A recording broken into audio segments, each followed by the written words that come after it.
and like you get to follow the journey. We were just talking about your book. All How right. you kind of get to follow the journey through Polaroids of everything, and it starts. I mean, there's celebrity stuff, there's fan stuff, there's performance stuff, there's everything in here. Yeah. It's pretty. Are we on? We're on. All right. Hello. Hey, this is it. It runs the gamut of famous people that have shown up to shows, to friends of mine, personal friends of mine in Seattle, to friends of Soundgarden, to Mudhoney, to. Where'd you keep all the Polaroids? Like, did you just have a big box? Boxes, and lost for about 2 years, and then found, and how'd they get lost? I don't know, because I can't keep anything straight. Yeah. I just can't. I'm not. I'm not a very organized guy, so let's put it that way. Did you ever I know you're a big Kiss fan, and so am I. And they said that Gene would take photos of every girl. Did you ever do that? Like where you took pictures of the women you were with, or stuff that you couldn't publish? I would say no, because I think we're kind of that's a different era, and I never did that.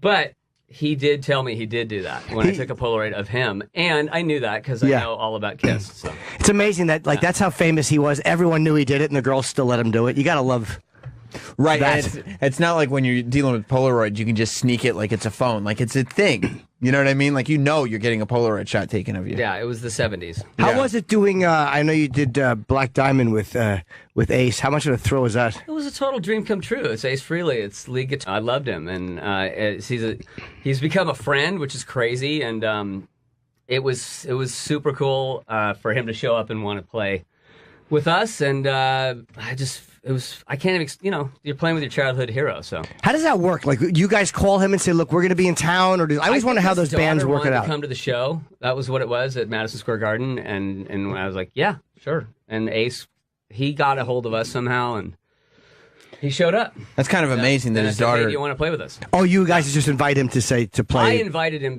and I knew Matt Cameron played in a Kiss cover band when he was a kid, called Kiss, and they had to stop doing it because they got Casablanca Records sent him a cease and desist order. But they were kids. They were like 14 years old. So Matt was the guy. Matt sang Black Diamond back then. So I thought, Matt, will you please sing Black Diamond again? Now we got Ace coming out. So at what point did you start to get that kind of, I don't know if the word is recognition, but start to build relationships with people who you were were your childhood heroes? Like how far into this thing? It was about 2 or 3 years into it, in terms of the band. Yeah. Just probably a couple years, people started coming to that, like, why is he here, or, actors and actresses and stuff like that. So, and then it's been a through line ever since. Like, you play a show somewhere and you have people showing up that are famous.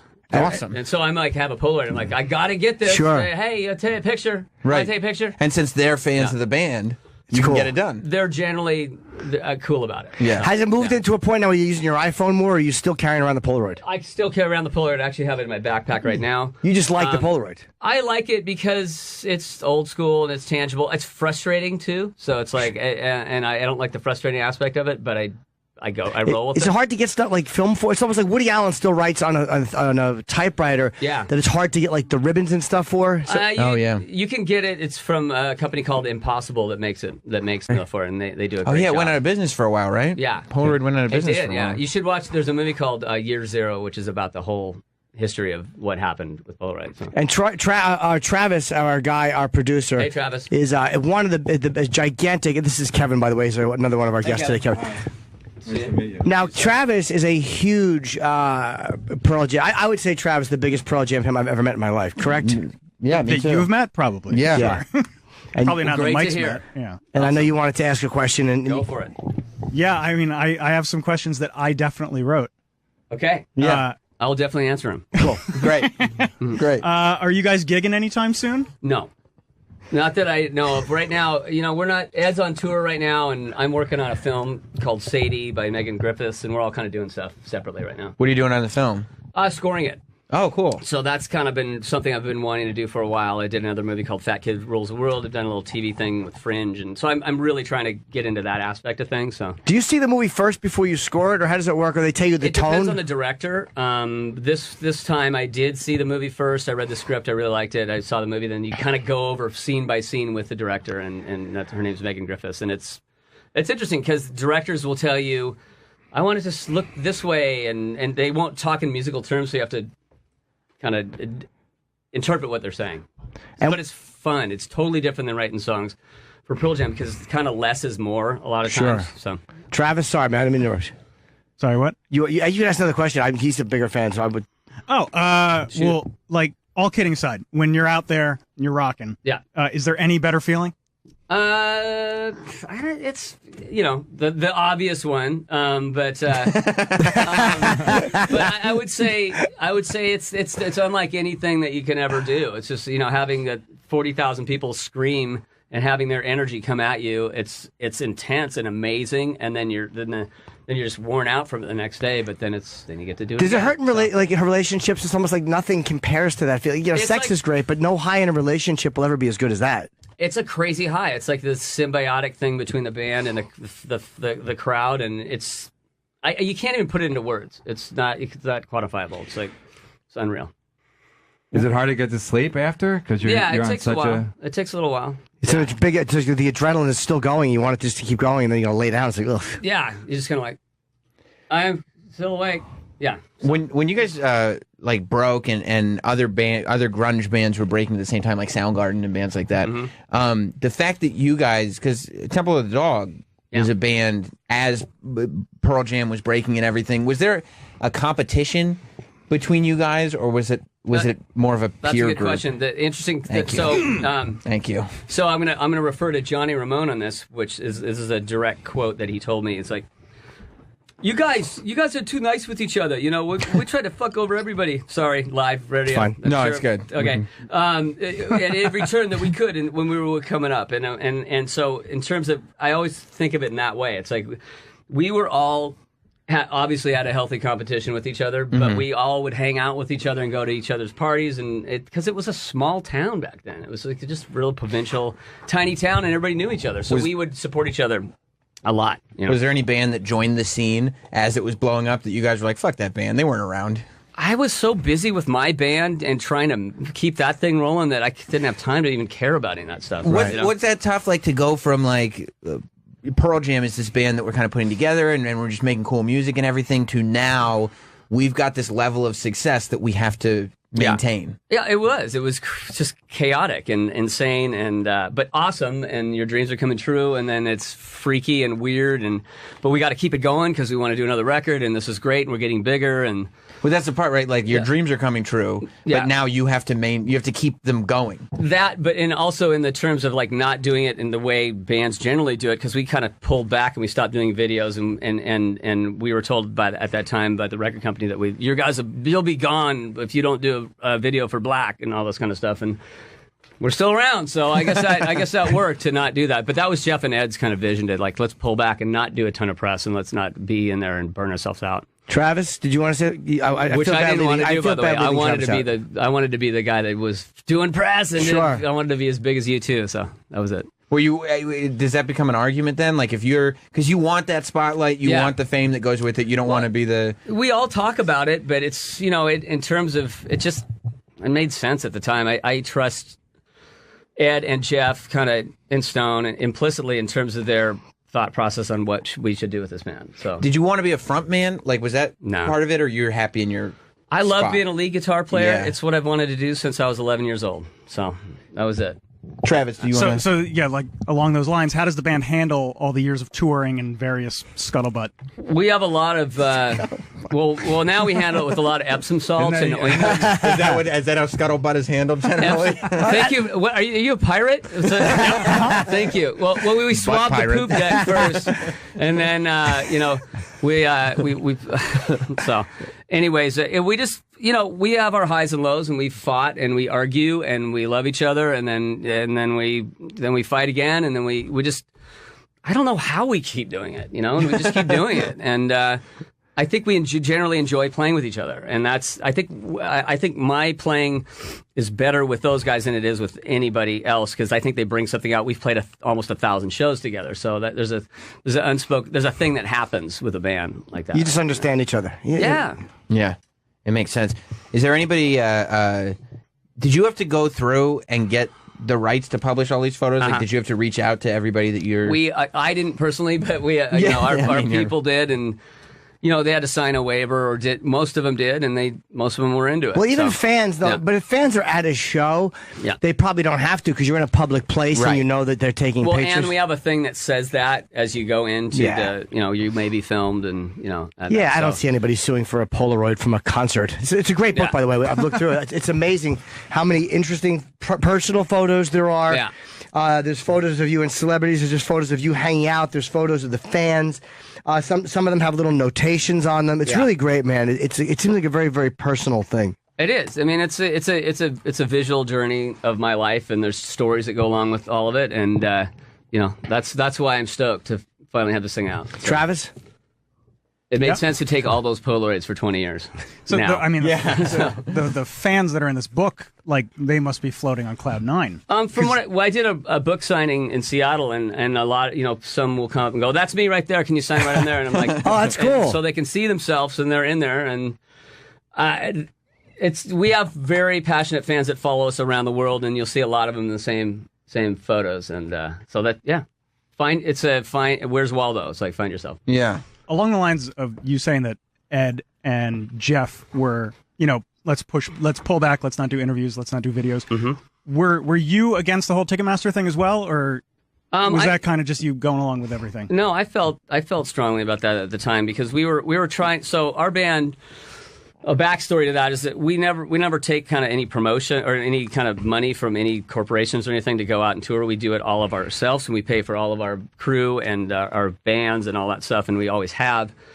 And we were doing that back in the 90s, and we just couldn't afford. We didn't want to raise our ticket prices, and we wanted to keep them as low as possible, but be able to keep ourselves on the road. Why weren't you taking corporate money? Because it's just we don't kind of want. question is that? Well, I mean, it's like total whore. No, it's a good question. It's a great question because if we were really kind of in it for that, we would probably do that. For that, and it would probably. You just didn't want to be in bed with these corporations. We didn't. It's not part of our ethos or our ethic, or it just didn't seem right. So we, not in any kind of weird, pretentious way. We just want to do it. You just ourselves. weren't comfortable with it. It's a do it yourself. I mean, like Jeff came from Green River and Ed and we all came from this small scene. Ed down in San Diego that you have to do it yourself. You do all your flyers and we always kind of felt that in our soul, and that's how we still do it. So at any rate. We couldn't afford to keep our tickets as low as we wanted to, but with the service charge on it. So that was the problem. Was it difficult to know that? And we were asked by the government. It's like we didn't bring it up. We were asked. What do you mean? You're asked what? We were asked to testify whether they're a monopoly. That was right. So And they we didn't. clearly were, right? Well, it turns out they weren't. Who said that? The courts? Janet Reno. Yeah, the government. Yeah. So but we do business with them now. So it's like it's. Well, that's what I was going to ask. Was it Yeah. difficult when you okay, we're going to start doing business with Ticketmaster again? Yeah. You have to be like, okay, we don't know how our fans are going to take this because they know how public that fight's been. Yeah, I don't think so. I think you just kind of you have to move on, and we want to play in the places where fans can come see us, and where it's not impossible for them to go see us, like it was when we tried to do a tour by ourselves. So What type of places that's were more you- important. We just would, like. Oh God, I can't even remember. Like in Utah, out by a ski resort, and like Gotcha. all sorts of crazy. And it was annoying? It was just hard to put on a show by yourself without.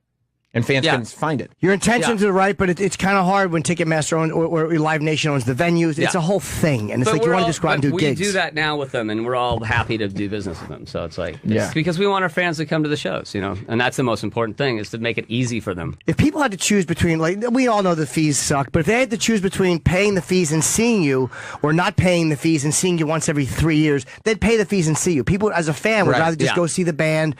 I go to The fees are high. Weren't they high? That was remember? that was the thing. We couldn't afford to take our crew and our road and keep our ticket prices down. At that time were probably $60 or something, or 50. I don't even remember back then.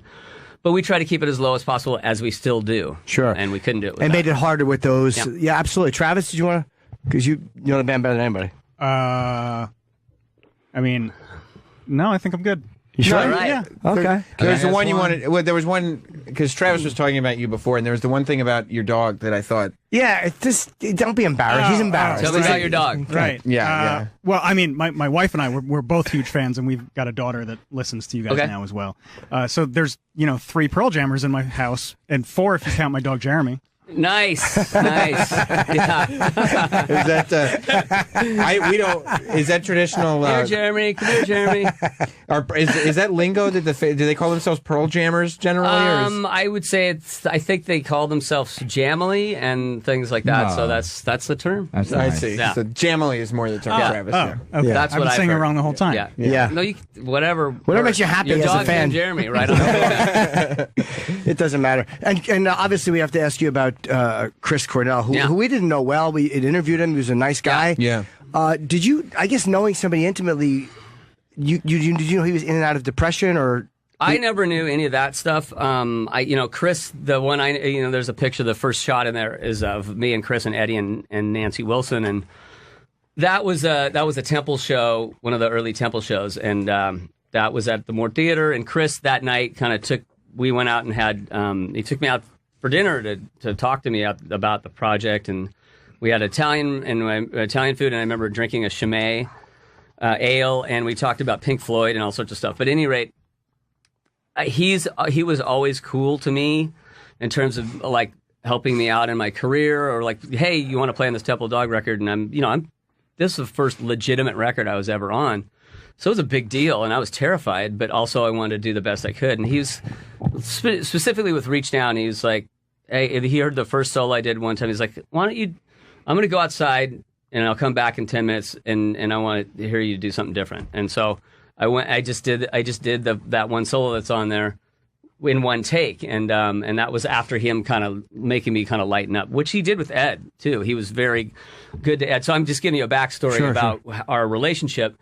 And he was very accommodating to Ed when he moved to Seattle. And there were some people in Seattle who were kind of some dicks, basically, because Ed was not from there. And there were people that I knew forever because I'm from there. So I was kind of pissed about that. But Chris was not that way. He was very accommodating to Ed. He took Ed out for drinks, or they went hiking or all that. And he was like, hey, welcome to this whole thing. And that was, not knowing anything about a depression or any kind of thing, I had no idea. I just knew him on a musical sense and in a friendship and a brotherhood, and I miss him dearly, and it's super sad. I'm still in shock about it. Sure. It doesn't make any sense. I don't know even how to talk about it, but I knew we were gonna, but it's just super sad. And I'm really lucky and happy that I got to play with him and got to do the Temple of the Dog tour that we just did, the reunion of sorts, because I got to have him in my headphones every night, and so that was amazing to hear him sing. And I've been blessed to be able to play with a lot of great singers, and I don't take that for granted. Ed, Chris, Mark Lanigan, Lane, all those guys. So. And the photo you're talking about in the front, it's an unbelievable photo. I think Lance Mercer took that shot, but yeah, that's just right after the show. What year is that? It had to be 91. We played right after Alice in Chains, or right before Alice, actually, because they were starting to take off. Well, what at about the Moore Theater? What about all those years ago, Lane's death? Because you played with him too. Was that another one that hit you in the same way, or was it because you knew of his issues? It wasn't as surprising. And it's good. Yeah, your insight is correct. I felt that it may happen with Lane, and you kind of saw the trajectory of that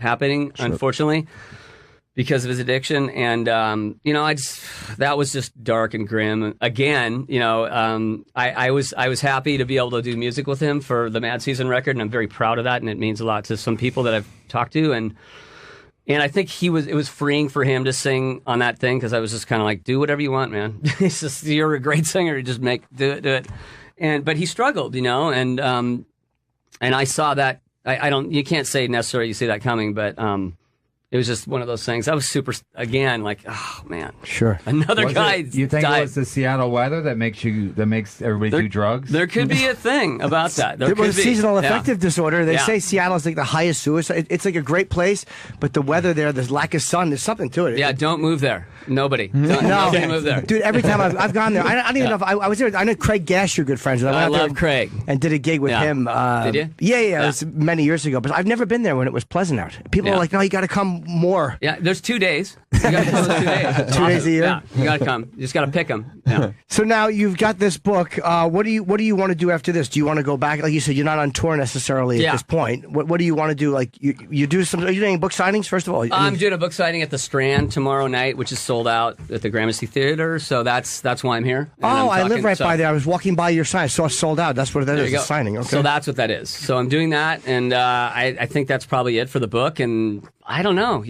See what I have a ton of energy, so I'll probably look for bands to put on my label and everything. So did you go in goal oriented like when you started, or was it just no, I'm a musician, I just want to play music with cool people?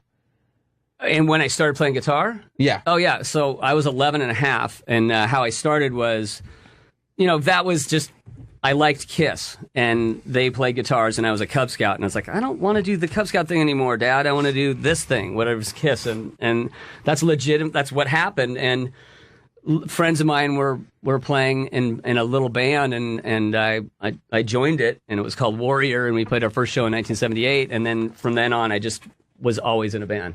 So yeah, it was just what you did. But that's what I did. But as when it turned into this band called Shadow in the early '80s in Seattle, that people don't know about this scene with its Shadow, Overlord, and it's the pre-grunge scene. We played all the time, and we were we wanted to make it for sure. Right. Right. We were in it at that time as in high school. So as a fan of Kiss, as I was, you remember when the solo records came out. Yeah. And all right, let me ask you what do you think the order of them that was the best one? Again, Ace, Paul, Gene, Peter. I went Ace, Paul, Peter, Gene. Hey. Oh, okay. Hey. But Gene does says, When You Wish Upon a Star, and Lassie's on his record, and Cheap Trick, and the Beatlemania and all that and stuff. Everyone says Ace is the best. I think that was the biggest shock for Kiss fans. That Ace was by far the best. Well, I went and met Paul Stanley in Seattle at Peaches Records in 1978 because he came to sign for that, and it was otherworldly. It's like, a guy from Kiss is in Seattle. Oh, my God. And we all went down there, and the line was there, and he puts his hands in the stone in front of Peaches Records, which no longer exists, got an autograph, and I think now in hindsight, it's none of my business, but I feel like if they had they should have just done a record of all the best songs of those solo records, and it would have been rad. So. Yeah, I mean, it was genius to do it, to have them all come out on the same day, all the same thing, just a different tinge. Casablanca marketing was a pretty great idea. It was pretty good, but you're probably right. The best of all of those would have been an amazing Kiss album. That's my fantasy right there. Well, thank you. They're telling us we have to wrap up. It's not our choice. One question real quick. Sure. Do you wish Jack White could frame a photo better? Because I noticed the one that Jack took. Did he? I feel it like was like it was artistic. I'm a huge, by the way, Jack White fan. Me like too. the biggest Jack White fan. So Jack White, when he showed up, I was interviewing him for Sirius Radio, the Pearl Jam radio, and he happened to show up with that Polaroid 960. I had never seen one of those, and I was like, whoa, And Jack White to interview was amazing because he's like 8 guys in one. It's like, how do you have a label? You did 7 bands, and they're all cool, and I had all these questions, but then it's like, where'd you get that Polaroid? And so that was cool. He turned me on to the 960. More best of Jim Norton and Sam Roberts right now. Welcome, Alan Alda. We're in break, and I see we have 3 minutes left, and I see Alan Alda walk up. I'm so frustrated that we're not on the air, so I'm sorry to make you wait. Not at all. Don't worry about it. And we are on right now, just so you know, too. Welcome to the show. Thank you very much. I like your book. I haven't read all of it because we got it kind of late. The book is called If I Understood You Would. I have this look on my face, and I've literally never read anything written about people focusing and listening and paying attention, kind of the way you're talking about in this book. The interesting thing is that what I found out while I was working on this was that the person talking has to do more listening than the person listening. Does that make sense? It does make sense because you talked about, well, if I'm talking and then I'm not like thinking about what you're saying, I'm just thinking about my next statement. Right. And then people are just kind of like, no one is really listening to each other. Right. And not only that, if I'm not thinking about how you're getting what I'm saying, then I'm not really working on getting you to understand it. I'm only working on how I'm saying it. There's a big difference between what I say and what you get. And what's the point of saying it if you don't get it? Yeah. So it's really a reversal of what we think of as listening or communicating. So you're waiting for responses to see. Yeah, you're reading the other person's face, their body language, and you're trying to figure out what's their state of mind? What are they thinking? What are they feeling? And the funny thing is, we don't really take each other in much. I mean, I've been talking to you now for 30 seconds. I'm just noticing your eyes. He's unpleasant to look at, isn't he? Well, that's not. That's not. No, up until then, he had just sort of a blank piece of skin over his face. You know? How do you refocus? If you're talking to somebody and you find yourself zoning out, which we all do, Yeah. how do you get yourself to refocus and go, all right, I got to listen to what this person's I saying? just start looking at them.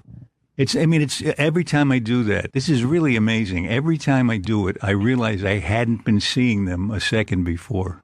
Really? And when I start really seeing them, the shape of your eyebrows, that little crease you have between your eyes. Yeah. I just saw that now. Yeah, it won't go away. Sometimes I try to make it. It's because I've scowled for so many years, and I can't get it to go away. need Well, Botox. all of a sudden I'm seeing Botox. That would Right. solve communication completely. so I noticed this now, and now all of a sudden it actually has a change in the way I speak. It's the sound of my voice, the look on my face. Noticing you, letting you into my field of vision, changes me, and then that in turn changes you because you see it in me. There's a dynamic interrelation that's really interesting that happens just by seeing each other. Yeah, and really paying attention and kind of you talked about being in somebody, having this moment with a person where you're kind of allowing yourself to be in their space, so you're connecting. I forget how you wrote it, but it was really smart and it made perfect sense. I'm not doing it justice. I forget how I wrote it. Okay, too. good. It's got to be tough for you though, because I would think in your position, you're like, the things that I've done in my life, Yeah. odds are much more interesting than the person that I'm talking to, because you've done so much. Yeah, no, maybe I'm score really high on the humility scale, but as you can tell from that last sentence. But I really am interested in other people. I find it's very often somebody who I think at first glance, oh, this is going to be a hard dinner because this person's not going to be interesting. So sometimes I say, what are you passionate about? Not what you do for a living or how you spend your. What are you really passionate about? And all of a sudden, they come out with stuff that's really interesting, and we have a conversation. Except there's one time I said, "What are you passionate about?" And she said, "Well, I like golf." I felt bad for her. I voted to give her a passion injection. Is that a euphemism for something? No. Yeah, that's weird because Jim's passionate about passion injections. So. And you talked about too. It's funny because I've been such a fan for so long, and you talked about. I took a photo with you one time years ago, and I'm like, oh, he doesn't look like he enjoyed himself in the photo. And then I read something in here where you talked about you went to a dentist. And he did something to you. Yeah. What was it that he? Can you explain what that dentist? If you put your tongue between the top of your front teeth and the lip, there's that little tissue there. Right. Yeah, that's called the frenum or the frenum. And he cut mine because he had some new. I don't think I'm just feeling for it. I don't think I have barely any left. He said he had a new invention, a new operation he wanted to do on my gum, and in the process he cut this little tissue, and my lip drooped down like a drape. And so I was making a movie a couple of weeks later, and the cameraman came over and said, "I thought you were supposed to smile in that shot." I said, "I did." Oh, He said, no. You were sneering. And I looked in the mirror, and there was this I had a smilectomy. Oh, really? Can't do it anymore. Yeah, right. So my smile is a little altered. I have to consciously pull back my cheeks to get a smile. Well, wasn't he supposed to do a two-part procedure? Yeah, there was supposed to be 2 parts. I can't remember if I let him into my mouth again. Oh boy, if I said that. I blanked out on that completely. So you talked about the reason that was important was because you speak about how you didn't communicate. He was a shitty Neither communicator. one of us did. Neither one of us communicated. All he said, he had the knife in front of my face, and he said, "Now there'll be some tethering." And I stopped. I didn't know what he meant. Tethering. I said, "What do you mean?" He said, "Tethering." I said, "What's tethering?" He said, "Tethering." He started to get really pissed at me, and that's all he said. And I was over the age of 50, but I should have had the strength, the wherewithal to say, "Put the knife down, put the scalpel down, and tell me what you're talking about." Right. And I didn't. And he cut, and boom, there went my smile. At least for a while, I got some of my smile back. Yeah. But that's funny that you're Alan Alda, and even you have those moments of like it's almost like you feel like a little kid in the doctor's chair and just not able to just talk to him as another adult and go, wait a minute, I want to know what you're doing. Yeah. See, I need practice in what this book teaches, which I got while I was writing it, and I learned a lot more about how to take care of myself in a communication. But I don't know I'm Alan Alda until people tell me. Really, you don't feel like it. You don't feel like Alan I just Alda. found out a second ago from you. And then you'll forget again. Yeah, right. Do you think is it generational? Because the stereotype of millennials is that they're kind of self-obsessed, and this culture of using your phone so much has left them with the inability to connect the way previous generations could. Do you see that when you're I don't know if the word is researching, but researching this stuff? Well, we've taught at the Center for Communicating Science that I helped start at Stony Brook University. We've across the country and in other countries, we've trained about 8,000 scientists and doctors of all ages. Some of them are senior scientists, some of them are graduate students. So we've got millennials and everybody else. And I don't think this communication problem is confined to any one generation. I think we all tend, it's such a curious thing, we all tend to be preoccupied with what we want to say, not how the other person is taking it. No matter what the age is, but no matter how good we are at having fun with another person, it's a weird thing. We're social animals, and yet we avoid socializing with each other in a real deep way. It's easier to be superficial about it. But if we want to communicate something, if we want to get a better job, if we have to go talk to the boss, we got to see where the boss is before we bring up this really difficult subject. And as we bring it up, we got to bring it up in a way that the boss can hear it and be with us. Well, that whole thing you're talking about, that feeling somebody out, that whole kind of seeing in the moment. You're like an old school improv guy, which is kind of you started doing improv. Yeah, that's the only training I ever had as an actor. And where did you? Was it? With Paul Sills. It was. We were on the stage of Second City, but it wasn't Second City stuff. It wasn't comedy improv. Well, what were you improv? It was Viola Spolin's theater games, which are not intended for comedy. I mean, you can use them to get comedy, and there's a lot of laughing because it's the laughing that you get from seeing spontaneity. That makes you giggle when the unconscious suddenly comes to the surface. It's funny. When it kind of feels alive and it's just happening right there. But that's just more like joy than laughter. It's no jokes. So what I teach and the people I work with teach improvisation for communication purposes. It's so that you can establish this connection with another person, because you can't do improv unless you're connected. And the early exercises in improv put you in sync with the other person. You're almost one unit. The whole yes and thing, the byword of a lot of improvisers. Yes and, the basis of yes and is you got to make your partner look good and take it away from your partner. Your partner says, you're in a scene, your partner says, look at the water down there. And if you say, that's not water, that's the floor, you'll get a laugh out of that. But that's the end of the scene, and you've just made your partner look bad. Right. On the contrary, you'd say, you take what you get from your partner, whatever it is, however weird it is. Look at that water down there. You say, yeah, let's jump in. Yes, let's jump in, and let's catch on to that whale out there.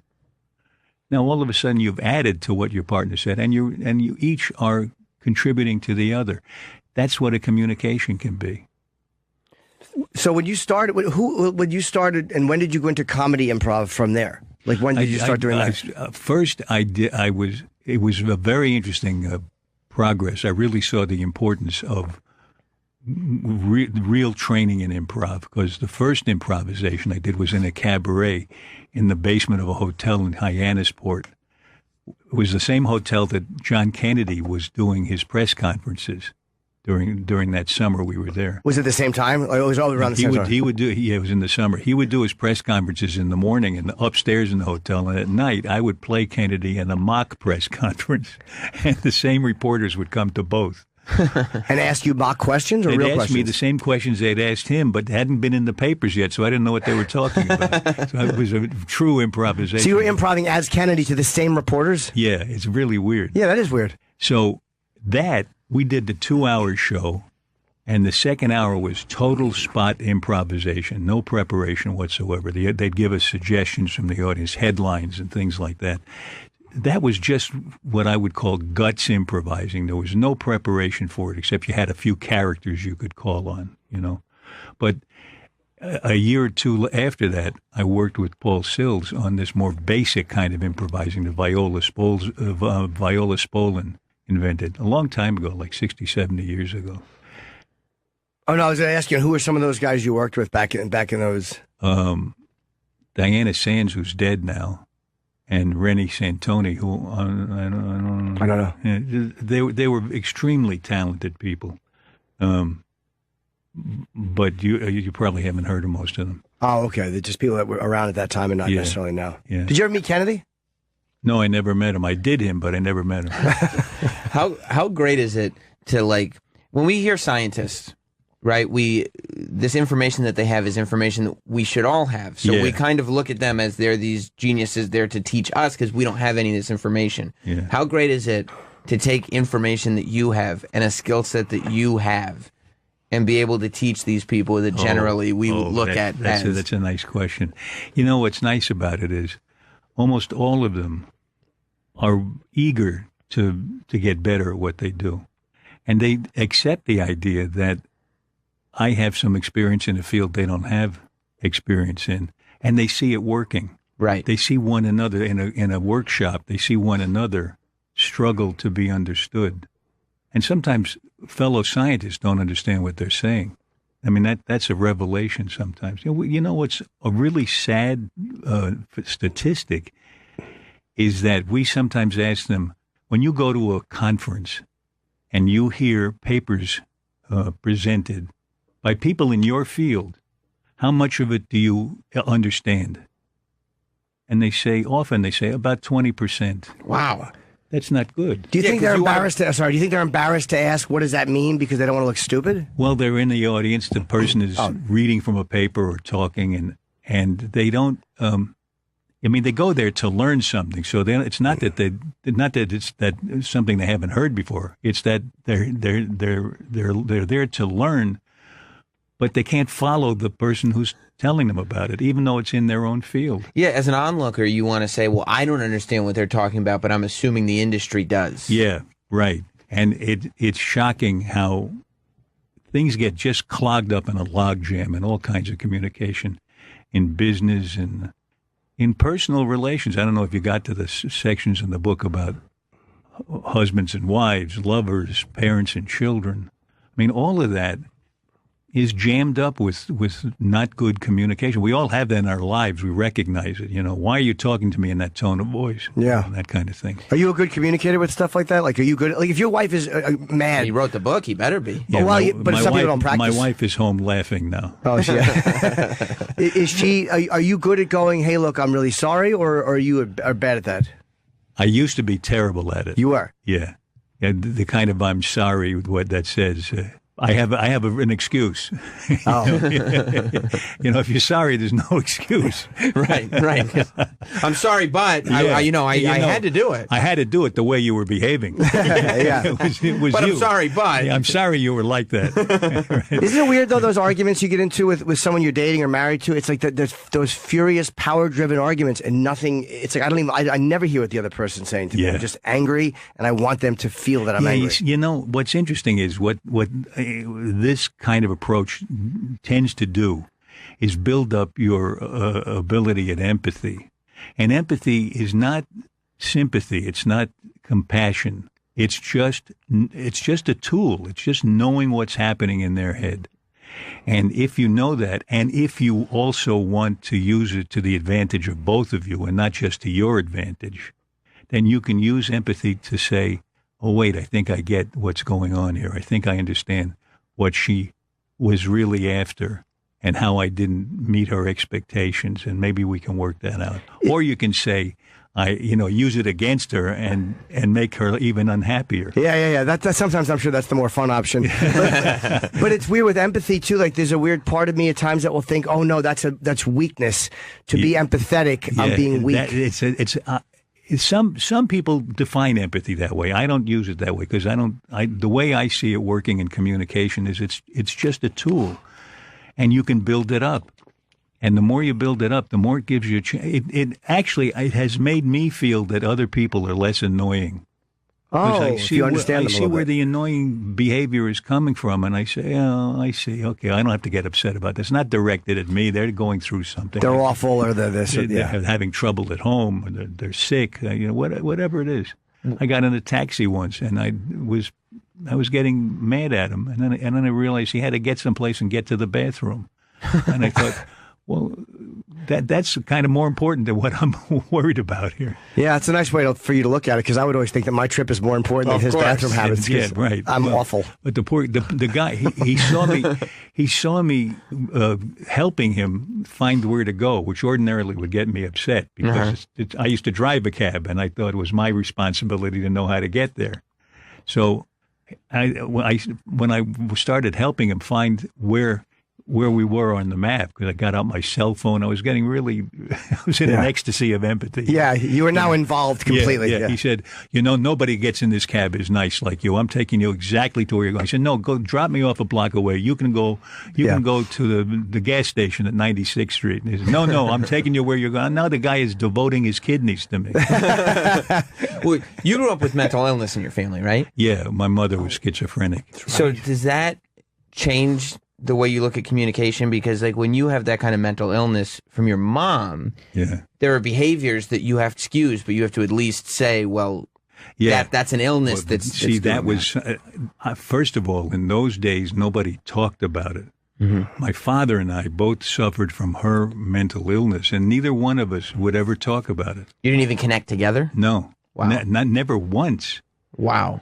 And so I wasn't as aware that she was mentally ill as I was aware that I wasn't getting mothering from her.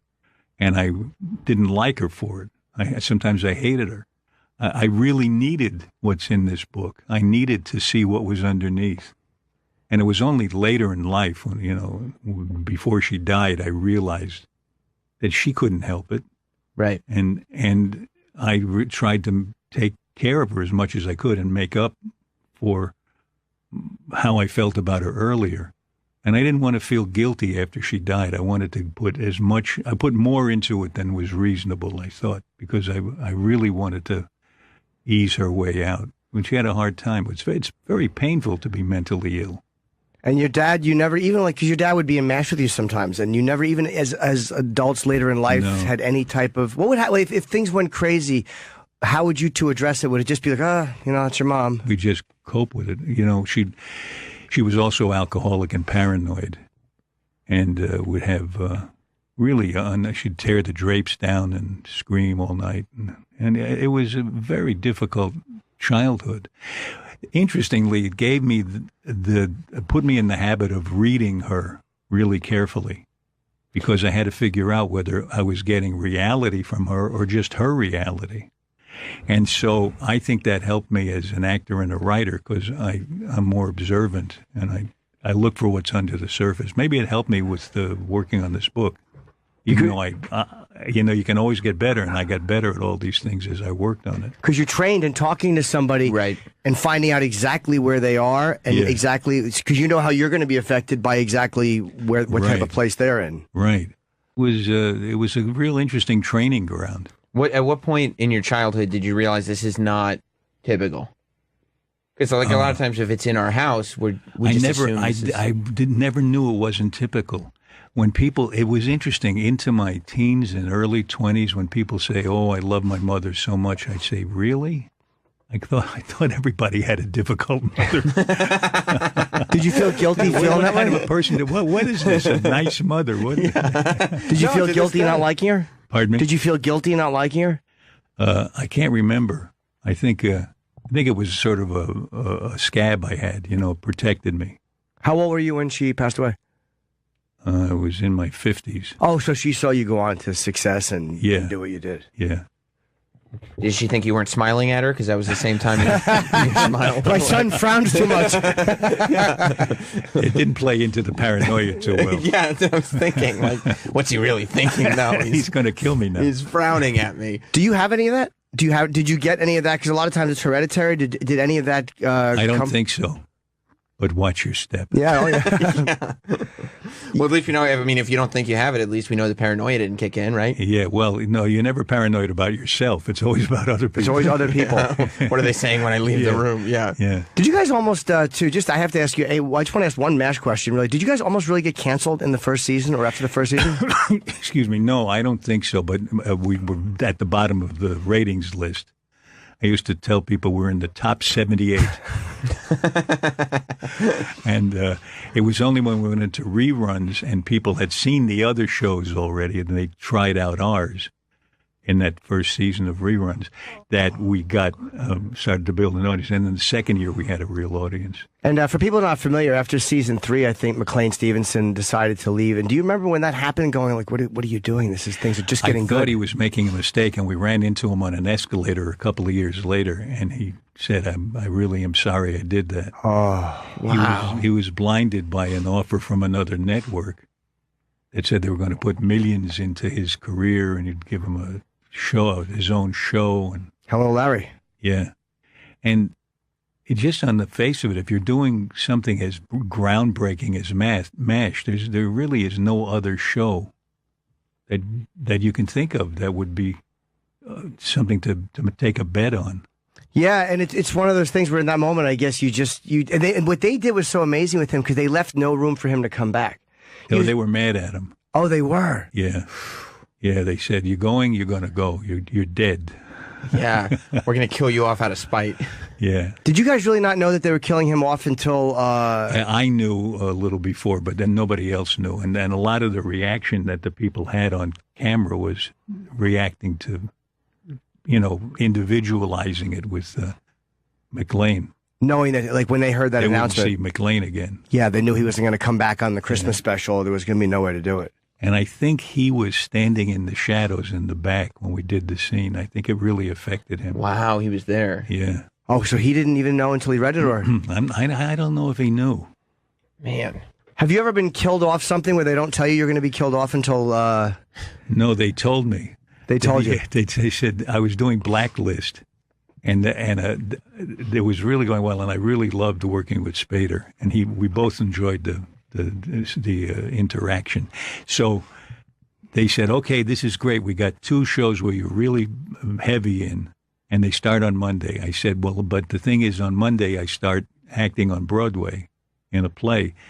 You want me to come in during the day and shoot the shows? I said, no, it's too much. You can't do it. You got matinees. You can't do it. Come in Saturday and we'll blow your head off. And then we'll give the part to this other guy and we'll just change the name. Is that how they did it? They blew your head off? Yeah, yeah. Don't you love it? It takes the romance right out of it, doesn't it? Well, did you like show business? Yeah. Sometimes they actually blow your head off. And we have 2 minutes left with you. Alan is promoting If I Understood You, Would I Have This Look on My Face? And it's my adventures in the arts of science, of relating and communicating. And what I've read of it, it's really a good book, and it's really interesting the way you talk about communicating. And you're doing something with Neil deGrasse Tyson at the 92nd Street Y. When is that? Yeah, we're talking about communication. When is that? That's the 6th or 7th of June. Okay, so coming up in a few weeks. June 7th. June 7th, at the 92nd Street Y in New York. That should be a lot of fun. That will be amazing. It'll be hard to get tickets for. And at the World Science Festival, Tina Fey and I are talking about communication. Oh, you are? That's amazing. Yeah. Well, you talk to scientists. I mean, they're scientists who can't communicate. Like Neil deGrasse Tyson, Michio Kaku. These are guys who are really good at explaining things to people who aren't scientists, which is kind of nice. Yeah. Because so many of them can't talk. And what's wonderful for me personally is that I've realized while I was teaching scientists that it applied to everybody and not just scientists. And that's what's all over the book is how we all can make use of that this kind of better communication works, to put it in a corny way, from the boardroom to the bedroom. Yeah. Before you go, while we still have you for a second, first of all, it's not a question, but you're brilliant in The Aviator. Oh, thank you. But the question is, how If did you have any other non-questions, I'd be glad to. just accept it? Feel free. How did you end up doing Horace and Pete, and what was the process It like was working great. with Louis? It was great. I think my agent suggested me to Louis C.K. and he said he's nothing like this, and she said she's wonderful. She said he can do anything. Talk to him. So I read it, and it's such a brilliant script. I talked with Louis, and I said I'd really like to be part of this, and he said, well, it's not you. You're not him. I said, well, I know. But when I don't know how I'm going to do something, that's like the best way to start. That's how I was with Hawkeye. I didn't see myself as that character at all. But that makes you do something original. Yeah. So he said, oh, well, if you want to do it, then you would know best. So, okay. I mean, he's wonderful. He really takes a risk. But it's amazing, too, that he had balls enough, like, when you were, like, interested, he was like, well, I don't know if you want to do this. Like, you would think if you had this project and Alan Alda shows up, you're like, yeah, do it. No, he is very he's a very interesting guy. He's a kind of improviser, but he's also a master planner. He's a brilliant guy. I was very glad to work with him. We are back with more Best Of. Jim Norton and Sam Roberts. Yeah, that was bad. Let's bring in Haley Joe. That was bad, dude. I had to go upstairs and shit like an animal. You shit upstairs? Oh. As to not embarrass yourself with your coworkers 2, 3, down here? 4. No. It's just less people. How's it going, man? How you doing, man? How you doing today? Good. Yeah, I just went upstairs. And I came back a little late because I had to shit. So I ran upstairs. It's tough in radio. Yeah. It is because you got to do it in the break. And there was no... He's been drinking a lot of decaf. the decaf is killing me, dude. The shits haven't been good for Jim. Caffeine is good. Coffee with caffeine is cool because you drink it and your body understands what to do with it. But I think with decaf, your body's like, why is Get this... this out. This brown, worthless liquid is just sitting here. What was didn't they have like those sugar-free gummy bears that just instantly gave everyone diarrhea or something? Like like whatever chemical they used like caused people to have a horrible intestinal really? distress. Yeah. Somebody told me that on set. Yeah, our commercial breaks have gotten much more sudden. Yeah. All right, we gotta go to break. We gotta go to break right now. Decaf is not I'm gonna serving pause me 15 well. minutes for station ID. Yeah, I don't know about the gummy bears, though. It's not surprising. Yeah. Every time you think there's something that's going to, like, take weight off you or something, there's some downside to it. Right. Yeah. Like, do you ever chew vegan gum? No. It's fucking horrible. Gum wasn't vegan already. I thought, No. I would have thought the same thing. What's non-vegan Something about gum? in the part that makes it chewy or the flavor. There's something that's used glycerin. Cow? Don't they use like hooves or something to make gum? Oh God. Oh, that's Jello. They used that's to. Jello. Yeah, Oh. that's I can't Jell-O. imagine they'd get away with it anymore. That's Jello. Yeah. Do they use hooves to make Jello? Yes. Yeah. That's what they use, like ground up like either cow hooves or horse hooves. Oh, or yeah, something. to make the whatever it is, like the coagulating agent or something. Yeah. Like the gelatin is. Yeah, gelatin is all. I did a movie in Poland and they really like gelatin, clear gelatin with meat stuck in it, and that was like wow. a lot. It was rough. Yeah. As a meal?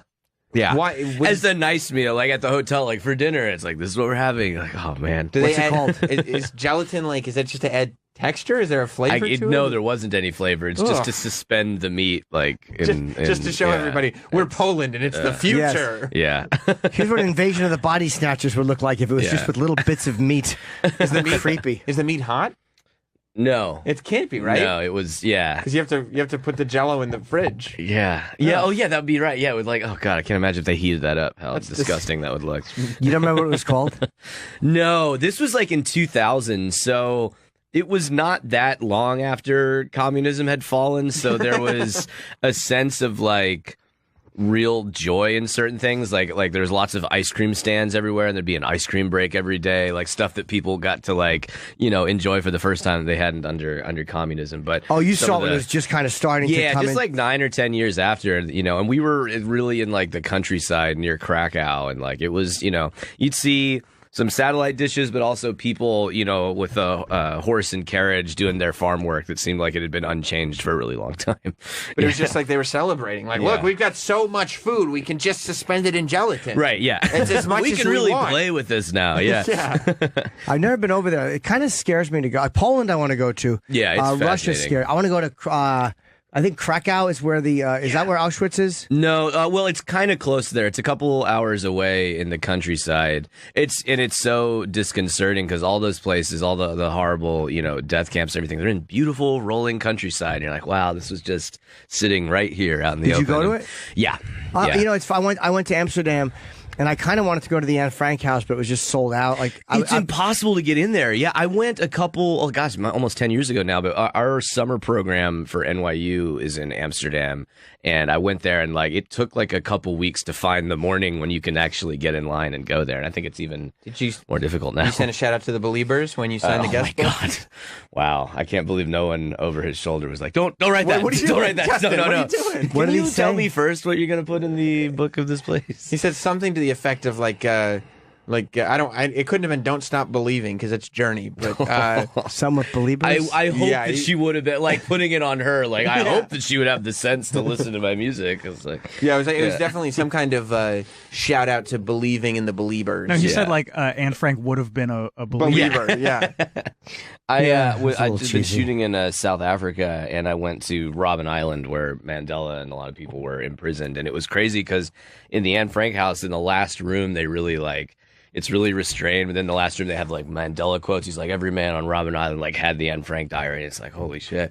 So going there, it's these disparate places. Did you get to go into the actual attic, or do you just look into it so you can see how small it is? And I really like how they do it because it's there's a couple informational things, but it's pretty much just an empty apartment. All the furniture's out and everything, and you just kind of walk through the space. And that's part of why the lines are so long, because it's a very tiny little space and only a few people can go in at a time. Oh. But yeah, they kind of just let the space speak for itself until you get to the final rooms when they talk about it. But yeah. How big is the actual attic?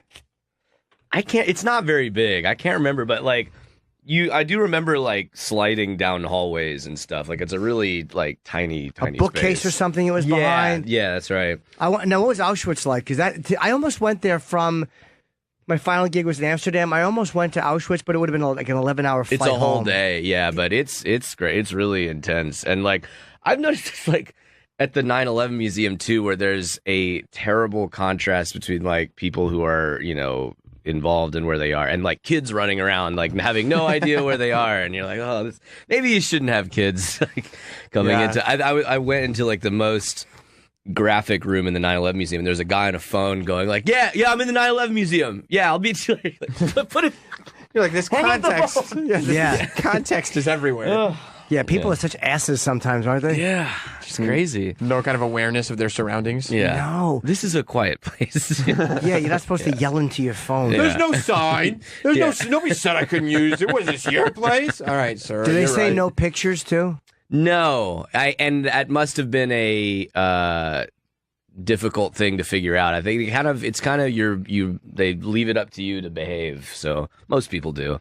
Because what do they have in the 9/11 museum? The fire truck. It was crushed, right? They have a lot of the steel, right where the plane went in. They have the big antenna that was on top of the building. The museum is kind of tough because it's all, pictures and everything. But the space that they have underneath where the footprint of the building used to be is pretty incredible. It's just this giant place, and the wall that kept the river from pouring in that they had built in the 60s is exposed. Yeah, it's pretty. The slush wall or something it's called. Yeah, the slurry wall. Slurry wall. Yeah. And they actually have a piece of the metal where the plane went in. Yeah, right. Yeah, you can see right where it went in. It's pretty intense. Well, I'd like to. It's amazing. I look at that building every day, and I've never gone there. Yeah. But you're not really a sightseeing guy generally, are you? Something like that I would see. I mean, I of course, I don't know why I haven't. I think is it sold out, or can you just go and get in? You got to make an appointment or something. I went when it opened, but it's it felt like a do it once thing. And, do you go when you go places? Do you end up trying to find what's there? You know what I mean? And like oh, sightsee yeah. and like Yeah. see what's going on. And South Africa was like that too. Where like every weekend, it's like, all right, we got to like make sure, if this is if the pilot doesn't get picked up, we're only gonna have one opportunity to see this stuff. So saw the Cape. Yeah, I normally do that. Did it get picked up? We find out July 14th. Oh, you just shot. What was yeah, it? it was called Oasis. It's a sci-fi series, and it's the that pilot Seth is on Rogen's thing? Amazon. No, that's Future Man. Okay. Yeah, that will come out, I think, all at once at the end of the summer or the fall. Yeah. Oh, that's a fun okay. one. So how'd you like South Africa? I liked it. It was You did? it was an adventure, and it just feels very, very far away. It's like 17 hours from here. And with the time difference and everything, it just really feels like you're off on, a really distant land. Do you feel under threat at all? Because I know that a lot of like the white farmers have had problems there. Like it's a really weird history that place has. Was it scary at all? It's so recent too. I mean, there's pretty high crime, but they kept us safe. But it is very distressing to see like that those divisions are still very much in force, and it only ended in the 90s, so like there is it's harder there than it is in a lot of other places. Like I want to go out and like explore the city and like meet people and everything, because it's still pretty violent. What do they say? Don't do it. Yeah, don't go certain places at night, and don't go alone and everything. And like I like going to, maybe this is stupid anywhere, but it's like put in my headphones and like kind of wander around, and it's like you got to be a little bit more aware there Of your surroundings. Yeah. Now, was it a segregated area you were in, or no? There's no segregated areas. I mean, it's not that anymore, but that's one of the dark legacies, is that you can see that there are very separated neighborhoods and, the wealthier areas and then the townships and everything, that all those geographical divisions are still there. So, our director, Kevin McDonald, he's like, South Africa is interesting to see whether this is the past becoming, a more unified future, or whether this is a vision of the future for everywhere, of these kind of really intense divisions. They're sort of figuring out how to do that. How long were you there? A month. Oh, yeah. Okay. So what? Nelson Mandela's. How far is that from like downtown, wherever you were? That the island is like an hour boat trip out from the harbor, and that island had been used as a prison since the 1500s. So there's all these different eras of what they were using it for, and then the most recent being the apartheid government putting it there. But yeah, it's incredible, and they have. The tour guides are mostly former inmates there, former prisoners that now they live in the houses that used to be the prison guards' houses and everything. It's really intense. The guy's like, this is where they used to beat me, and this is where I was in prison for 20 years. It's really intense. Can you imagine choosing to do that though, like not wanting to get as far away from it as possible? I guess there's some poetic justice in the fact that they live in the prison guard's house. Yeah, you would first think like you would never want to get close to it, but also the trouble is a lot of them just said openly, it's like it's tough to find jobs, so this is a good way to employ a lot of people who have struggled since that era, and now they live in relatively nice conditions on this island. Because that's with a lot of places, like, it's a beautiful island where all these horrible things happen for years and years and years. It's cool you go out and see places though. Like I try to, and a lot of times I don't. I saw Alcatraz. That was kind of fun. Have you been to Alcatraz? No, I haven't. Yeah, that was a really fun tour. No one has ever escaped from there, right? No one swam. I think people escaped but were lost. Like I think there were a couple people that got out but never. Well, every time I go out in like the bay, like that water is so frighteningly choppy and crazy. Like to think that anybody says swam in it at any point. It was the Anglin brothers and Frank. I forget his name. Frank something. My memory's really starting to go. Oh boy. But can you look up who escaped from Alcatraz? Clint Eastwood played him. That's right. Oh yeah, I think you were kidding when you said that. Yeah. And the two brothers, and there was a fourth guy who panicked and just stood there frozen. In the movie, his name is Charlie Butts, but I forget what his real name is. That was his name in the movie, but it's not his real name. Frank Morris. And John and Clarence Anglin got out, and they were never found.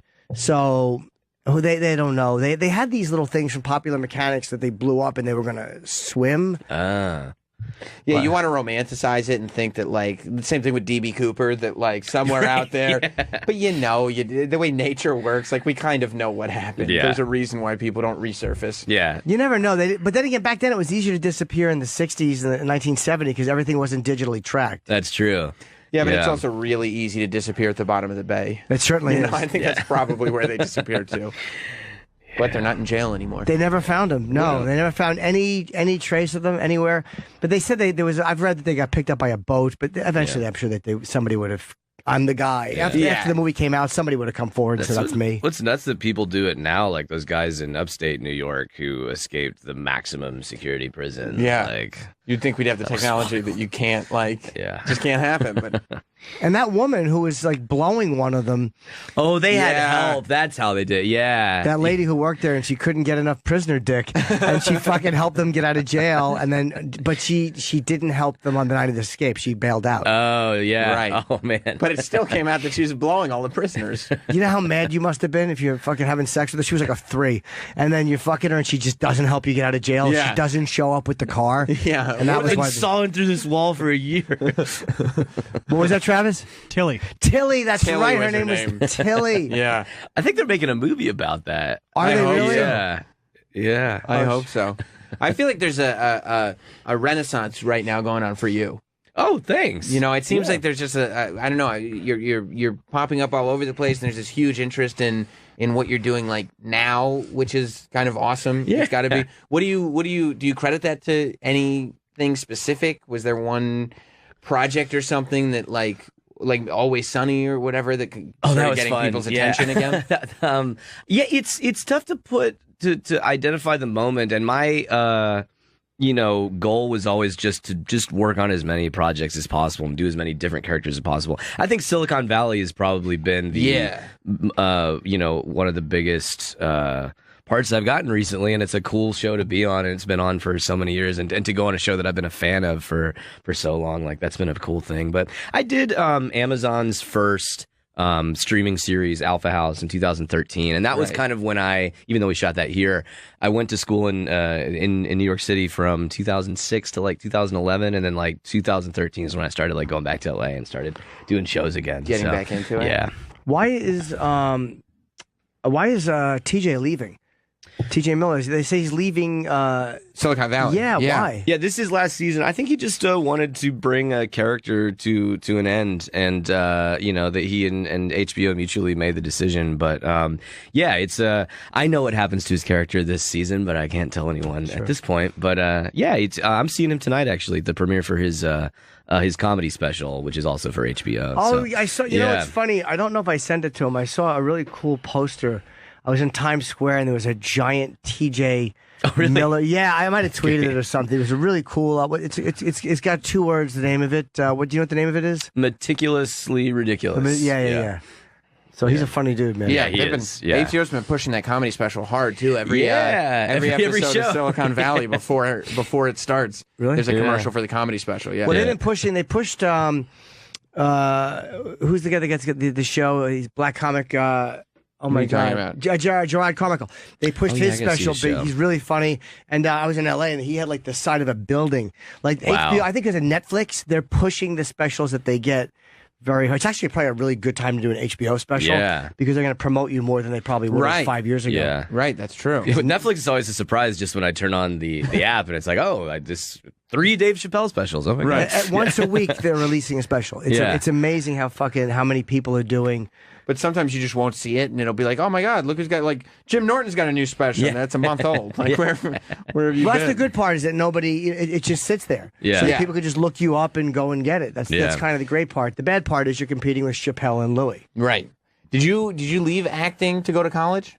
Yeah, part of the reason I chose NYU was that they were very accommodating for me leaving to do things. So I did 1 play on Broadway and 1 movie when I was in college. But ultimately, it was like, I realized I would be in school for like 20 years if I kept working and delaying classes and everything. So I finished up in 2011, and then it was coming back to doing regular things. But yeah, how long did you? Oh, I was gonna what makes you want to go to school? Because like as somebody who went to school just K through 12 and then college, like no part of me wanted to go to college. I didn't want to stay in college, but it wasn't like I had options. I didn't have anything else going on. I feel like if I had anything else going on, I would have not done that. I suppose so. And as a business decision, maybe it wasn't the most effective thing to do. But just personally, I knew I wanted to go, and it was a time to really sort of the last chance to figure out, like, do I really want to do this? Like, what should I really be doing with my life? And it was pretty clear once I got there that I did want to be doing it.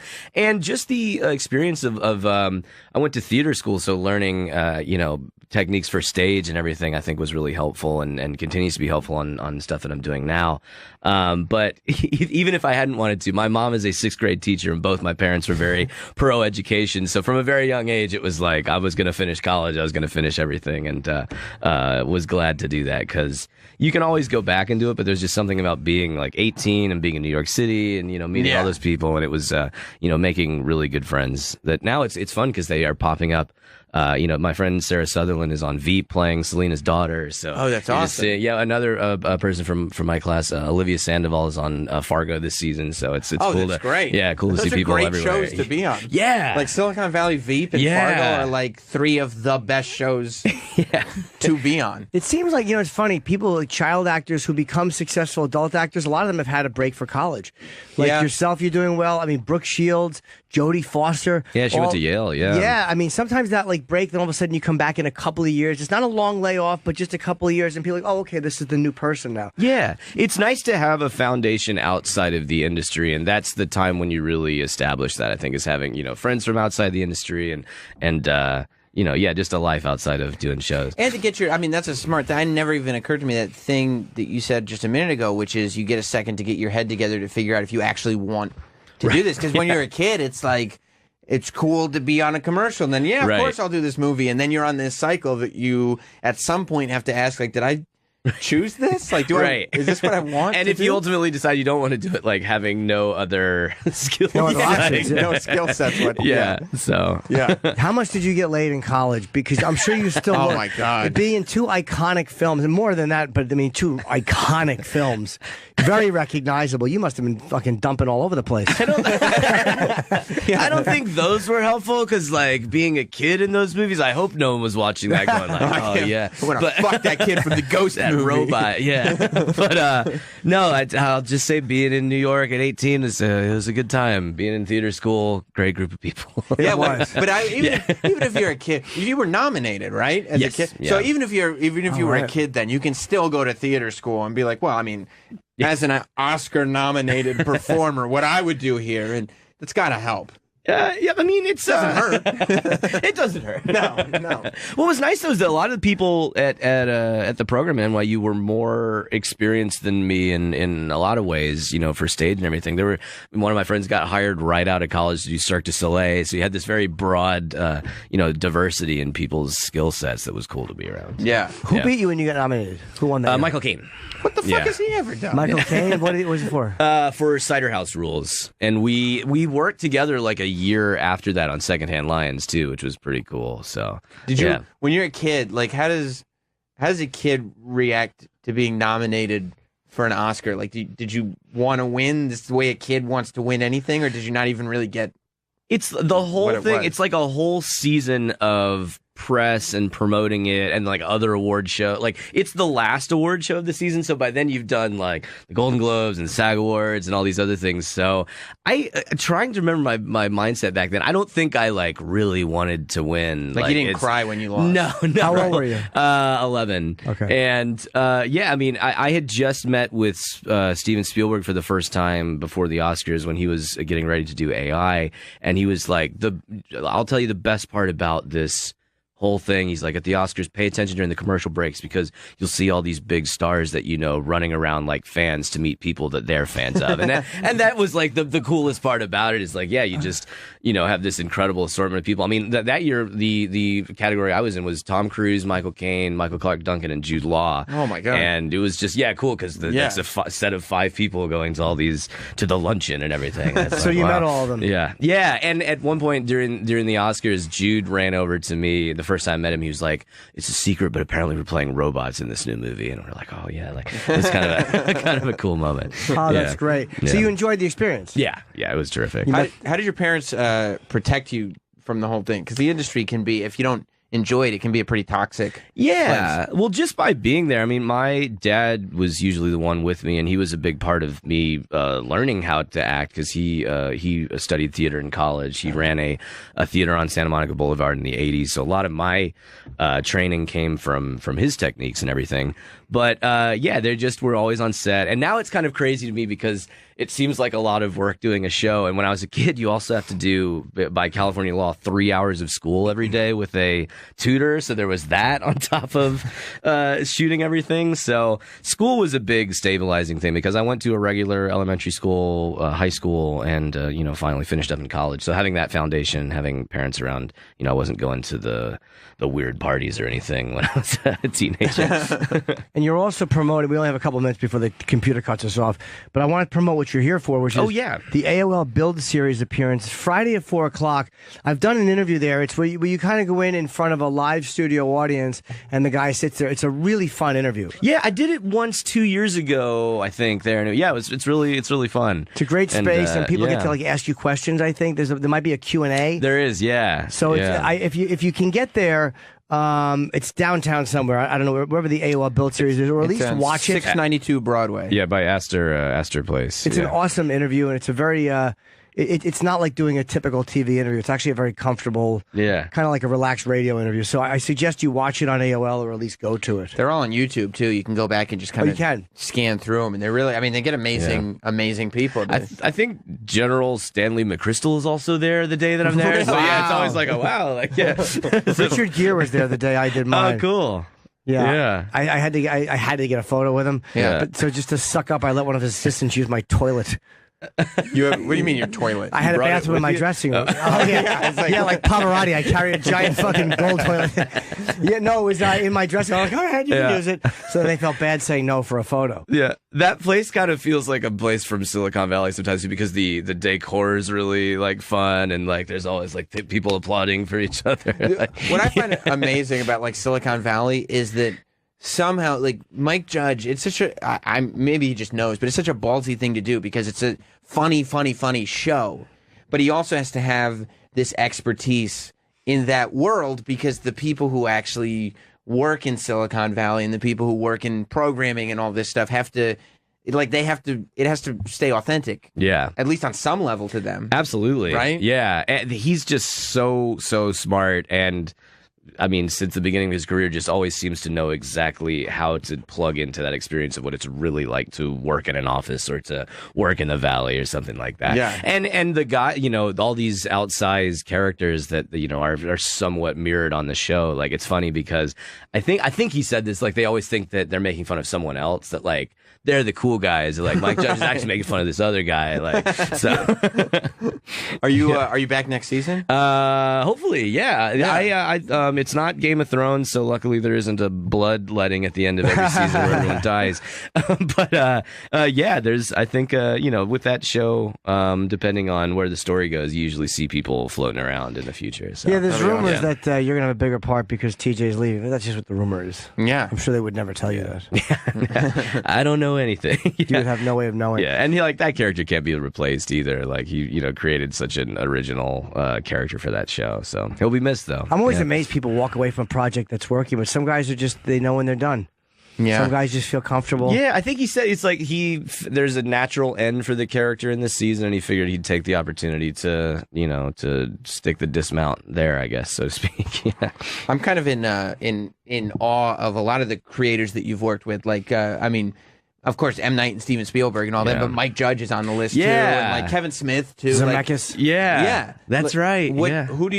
Is there any, without saying one's better than the other or whatever, is there any one that you connect with, or any personality type that you connect with better? I feel really lucky to now, like, when I was a kid, all those directors, the thing they had in common, even though their styles are very different, was that they didn't treat me too much like a kid and didn't, like, use tricks or manipulation or things that I've read about in other, child performances from the past that maybe, like Kubrick or something would, just use his own methods. Yeah. But they really I'm so thankful for them for treating me with, as a, just as an actor. And I, in that way, I was able to learn so much about how they do things. And it comes back to me now when I'm designing characters or something, where it's like the way that we put those movies together, and to have a good, like, sense memory of when things are going well.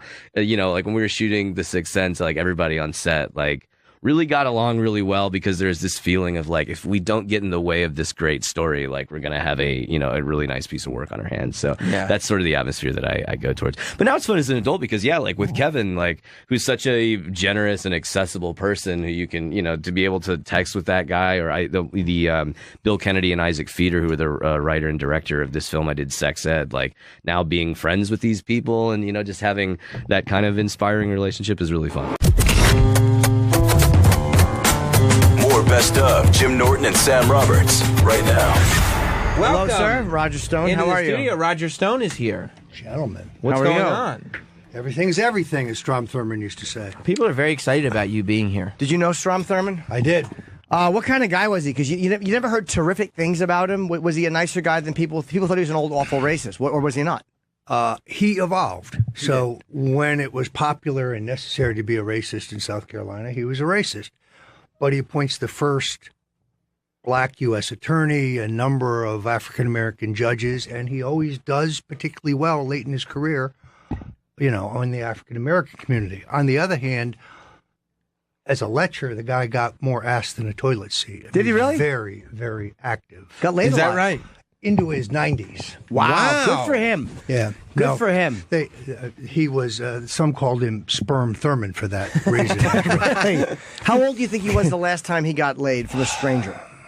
Couldn't tell you, but I mean, he was a pincher and a grabber. Women would famously not be on elevators with him or in the car. Because he grabbed him. He was a grabber. He yeah. had like 1930s etiquette. Well, I mean, first of all, U.S. senators, it doesn't really matter what they look like. They can pick up women. They can. Look at Al D'Amato. I mean, who would go down with that? Was he getting laid though, Al D'Amato? Oh, yeah, absolutely. Really? Yeah. And is it the power that they Yes, have? it's a Women find that attractive? Washington, D.C. power thing. Yeah, Yeah. absolutely. Do you think there's any of them? It's funny. Do you think there's any of them that don't? Because I always felt like Obama didn't really seem like he cheated, but most of them seem like they do get laid on the side. Do you know any of that like absolutely don't cheat?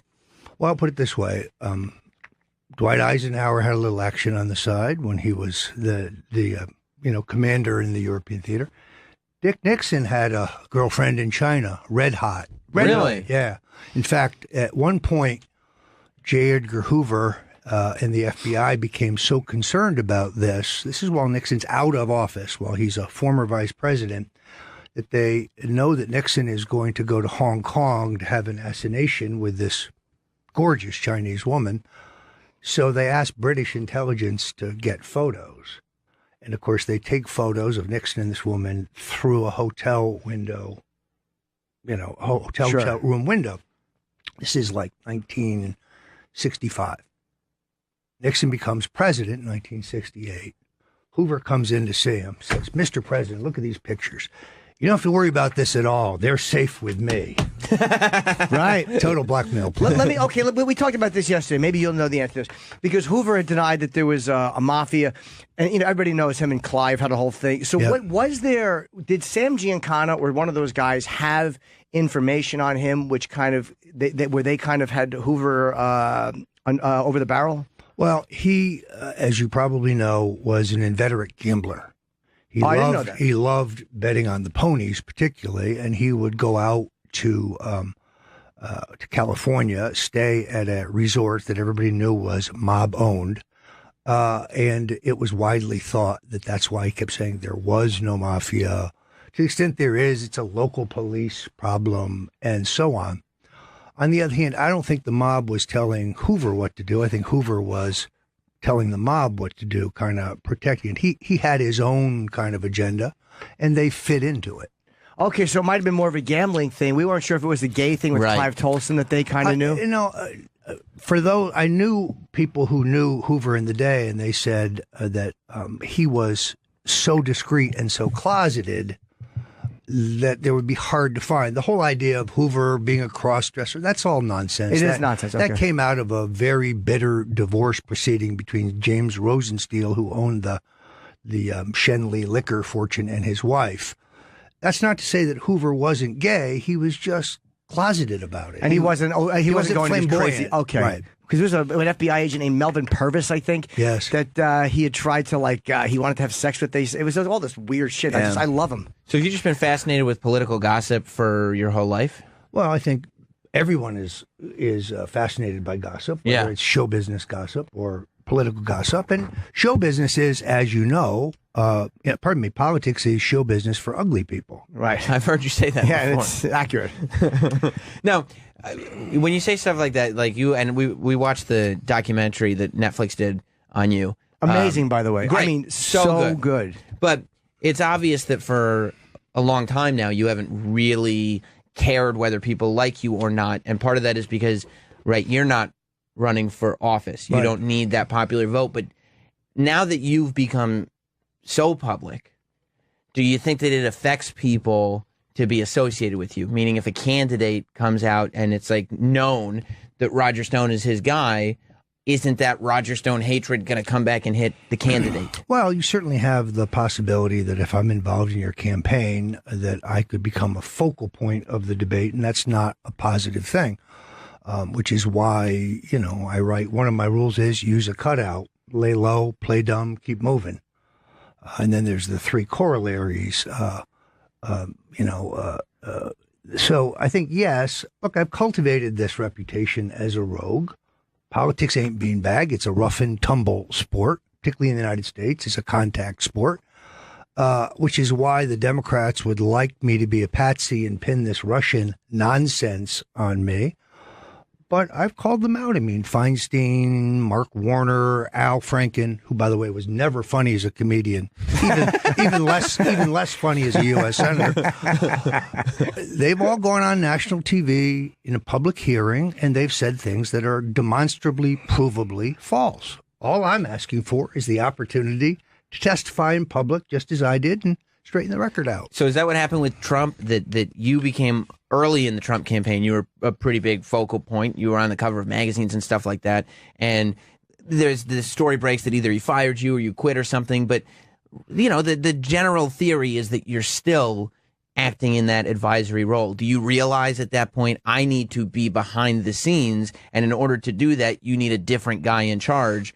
I'll still be on the phone in the shadows over here. That was not my motivation. My motivation, first of all, I was a paid consultant to Donald Trump's exploratory effort in 2012. I really wanted him to run in 2012. Hadn't you told him before he should run? I started as early as 1988, again in 2000, again in 2012. You think you could have beaten Obama in 2012? Well, I thought he could beat Romney. Gotcha. One thing at a time. Gotcha. I would now say, in retrospect, 2016, open race, no incumbent, no front runner in the Republican nomination, not really. Jeb, front runner on paper. Donald made short work of him. Yeah, he did. Mr. Low Energy. So in retrospect, it was a better year. Now, the reason that I left and I did resign, and I showed my resignation letter to both a Politico reporter and a New York Times reporter the night before, because I knew there might be some controversy about it, was because Donald Trump is his own strategist. He doesn't need a strategist. We kind of do the same thing. It's his money. It's his name. It's his reputation. It's his future. He really had a right to do it his way.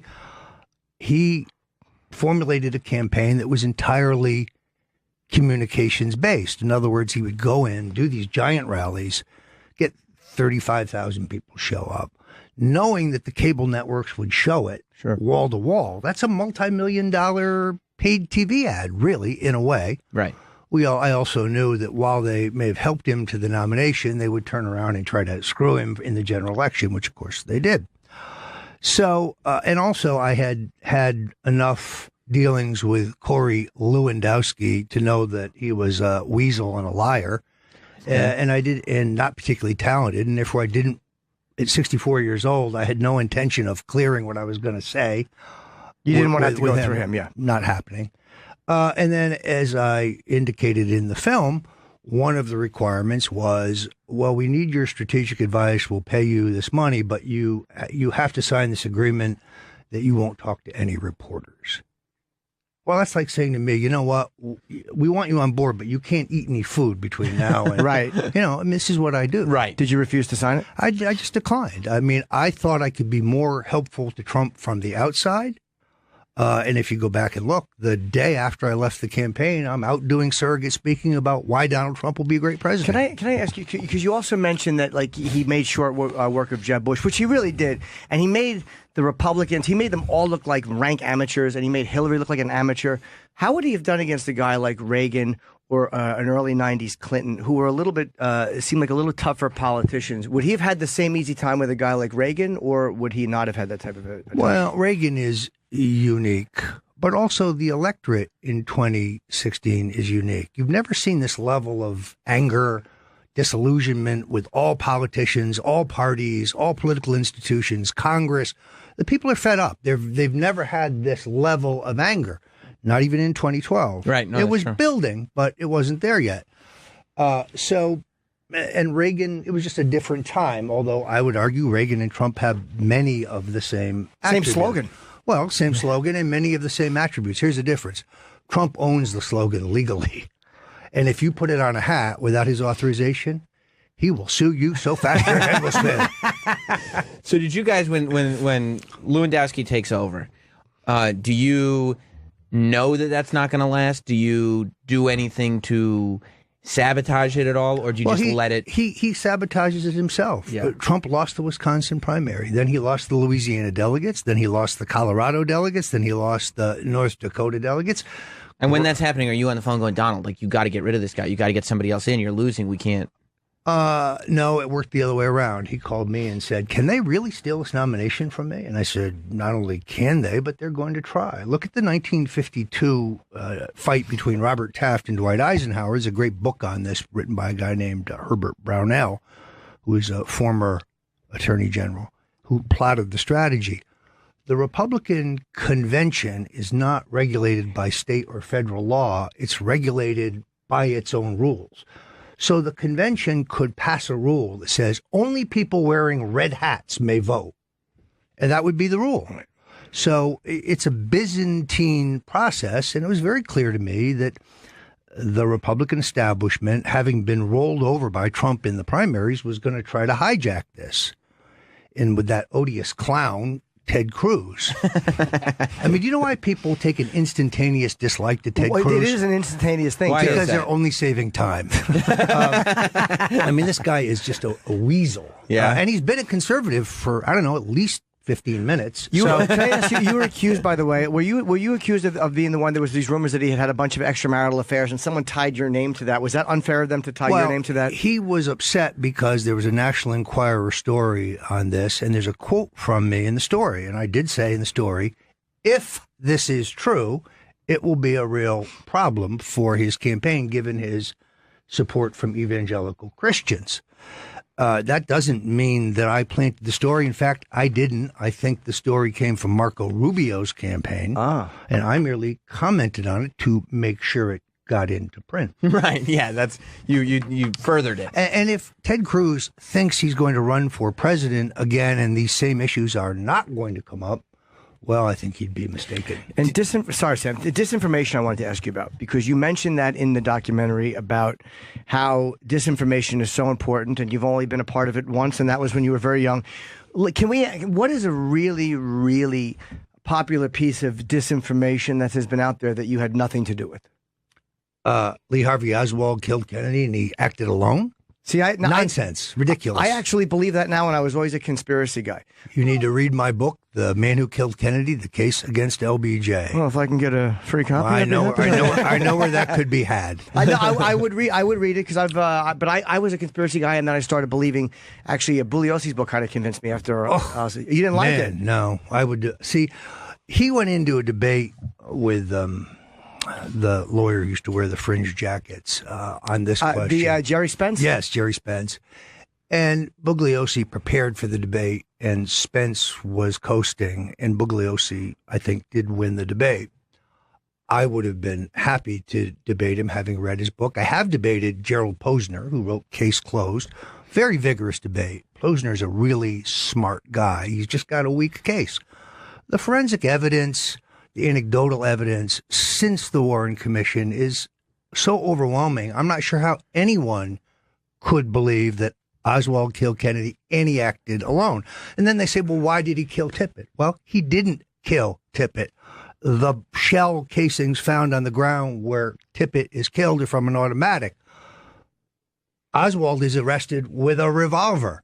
There are 3 witnesses, but my friend Arlen Specter relied on the one who had poor eyesight, by her own admission, and ignored the other 2 witnesses who described a shooter who looks nothing like Oswald in terms of build, weight, height, and so on.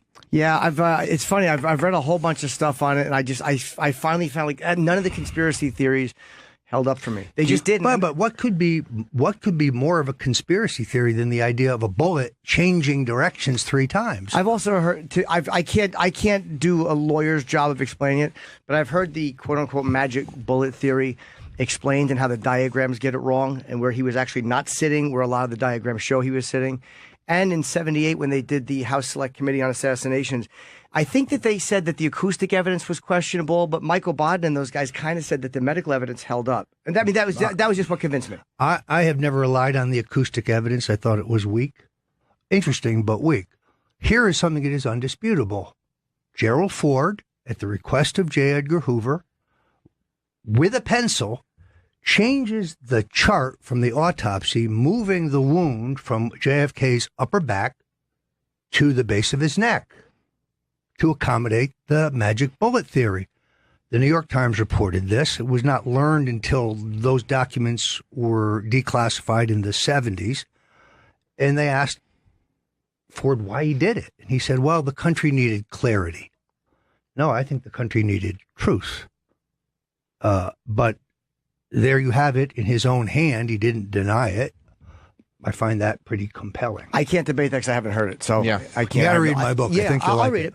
When you were talking about Jeb Bush a minute ago, and to me, like, that was probably my favorite story of the whole election cycle, was watching this guy who had been sitting there for 16 years waiting for his turn. Yeah. Like his campaign slogan is "Father, Father, tell him it's my time to be king."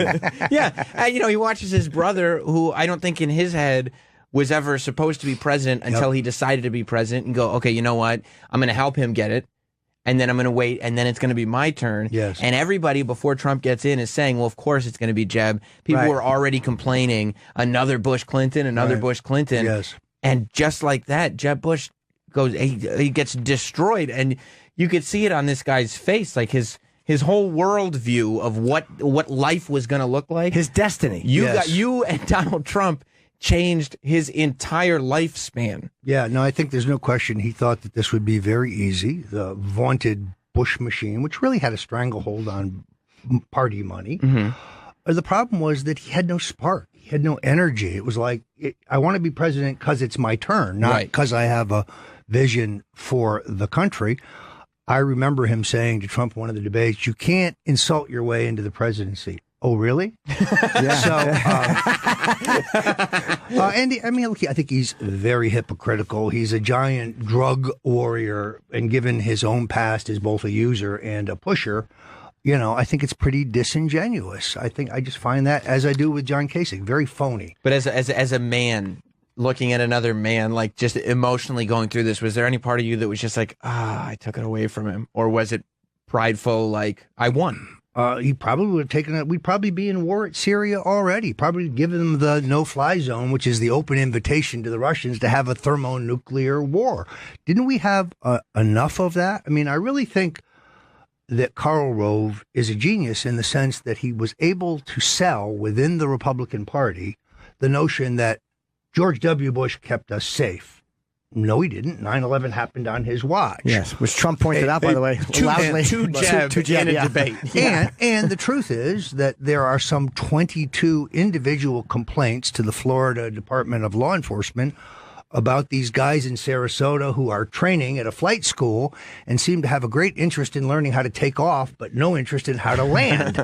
And they do nothing. They don't ever send that to watch. They do nothing. Yeah, and 2 of those guys turn out to be 9/11 hijackers. I wanted to ask you, too, about, because the documentary covers so much, and lobbying, is to me one of the things that Trump has said, we have got to drain the swamp, and the lobbying is terrible. And your group is kind of, admittedly, like, very responsible for a lot of the lobbying of foreign governments. And you said you kind of have no guilt about that, or you feel like, hey, you made money on it. But do you think the lobbying has gotten to a point where it's just it's like there's no conscience to it at all, or how do you feel about it? Well, first of all, it has been this way for a very long time. I didn't invent lobbying. Tommy the Corcoran, an associate of Franklin Roosevelt, invented lobbying. When I was at Black, Manafort, and Stone, we only represented governments that were pro-Western and pro-U.S. They say, well, you represented, torturers because Marcos and so on. They were allies of the United States. We never represented any Eastern Bloc countries, nor would we have. The work that we did in Ukraine came much later, and it's not lobbying at all. Paul Manafort worked for a recognized Democratic political party that won an election. Our government recognized that party and recognized the outcome of the election. I actually worked against Manafort in a small splinter party that was also pro-Western and pro-U.S. Our goal was to just get the 20 seats in the Rada, their legislature, in order to be at the table. So this notion that you were helping the Russians take over Ukraine, please, it was a democratic election. No. Do you think Trump's stance against it? Like, no, actually, I think he's right. Look, I was never particularly good as a lobbyist. That was never a great love of mine. But it's a perfectly legal process. Does money infect the political process? Absolutely. Is everything in Washington for sale? Absolutely. You have the right lawyers, the right lobbyists, the right amount of money, and you have politicians like Chuck Schumer with their hand out. Yeah, I think you can pretty much buy anything. Who's the least corruptible person you've ever worked with or known? New Jersey Governor Thomas H. Kane. Why was that? Just an enormous amount of integrity. Just you couldn't buy him, you couldn't boss him. He would always do what was right. Do you think Trump went in with a bit of, like Obama said, transparency, and it's hard to be transparent. Do you think Trump kind of went in not understanding how difficult it was going to be to weave his way through things and get them done? Or do you think he had the right amount of knowledge of what it was going to take to get things done? You've had guys who were president, let's take Nixon, who sits there for 8 years as vice president and watches. He knows where the levers of power are. He knows the 10 most important jobs you got to fill first, and then the next 10, and then the next 10. He understands the system. Also true of Lyndon Johnson, who had been vice president. Trump is not a career politician, never claimed he was. He is an executive, and as an executive, you got to be a quick study and a decision maker. You got to gather as much information as you can, study a subject, review your options, and make a decision. Some of our presidents, like, say, Jimmy Carter, their problem is they were really smart, but they could never make a decision. They just dithered. Probably had superior command of the material, but just wasn't decisive. Trump is decisive. Trump is a quick study. He never claimed to know everything, but he can learn. I think there is some shakedown period here in which you got to get your sea legs. Interestingly enough, both Clinton and Carter in the first 6 months of their presidencies were considered a disaster. Right. And then they got it together. Clinton served 2 terms. Was the firing of Comey on your advice? That's what I've read. I was certainly in favor of firing Comey. I wrote it, tweeted it. What about the timing of it? I think Jim Comey had worn out his welcome, and I think that the hearing on May 3rd was kind of the last straw. He's a guy running between the raindrops, and he had become unaccountable. He was interested in investigating some crimes, but not others. I mean, the Clinton Foundation is not a charity. This is a slush fund for grifters. This is a vehicle for the facilitation of multi-million-dollar bribes. If the people running the Clinton Foundation were Republicans, they'd be making license plates in prison right now. Why the IRS has not pulled their tax status is incredible to me, but maybe they were too busy harassing right-of-center nonprofits that they thought were too political. So it was time for Comey to go. He had no public credibility left. Recognize that in the election, roughly 5 days before the election, he reopens the investigation into Hillary's email because he's received 650,000 emails that Huma Abedin has forwarded from her State Department account to a private, secret Yahoo account, which Anthony Weiner has access to. So Comey, who took 2 years to go through 33,000 emails, comes back 2 days later and says, we've looked at all 650,000, Right. there's nothing there. Well, my sources in the NYPD, who are the people who found this in the midst of their investigation into Anthony Weiner, they tell me, and I have seen some of it, that the emails constitute corruption, self-dealing, dirty tricks in the campaign that Hillary very clearly involved in. And then Comey comes back the Sunday night before the election, says, we've looked at there's nothing there. You notice there's not a big swing back to Hillary Clinton. Comey's worn out his welcome. Nobody believes anything the guy says anymore. But how much influence do you have right now on the president? Do you call him? Does he call you and you say, look, I understand people, because of the timing of the Comey thing, obviously a lot of people are going to associate it with the investigation, with the Russia, with all this stuff. So that's why it's a questionable decision to make that decision now. The firing of Comey is not going to end an inquiry into whether there was Russian collusion. I believe, as the president believes, that this is a canard. This is first a charge hurled by John Podesta, who wants to distract attention from the fact that he and his brother are very active in Russia on business matters. There's the uranium deal, the gas deal, the banking deal. They're the guys making money from the oligarchs around Putin. And Bill and Hillary are giving speeches paid for by the clique around Putin. So what better way to distract from all of that than accuse Donald Trump of being in bed for the Russians? This is a scandal in search of evidence. Where's the smoking gun? I don't think it exists. Why and why won't he? And it's like, I don't know how to feel about Trump. There's things about him I like, things I don't. But why won't he release his taxes? It's simply because it would just shut people up if there's nothing there.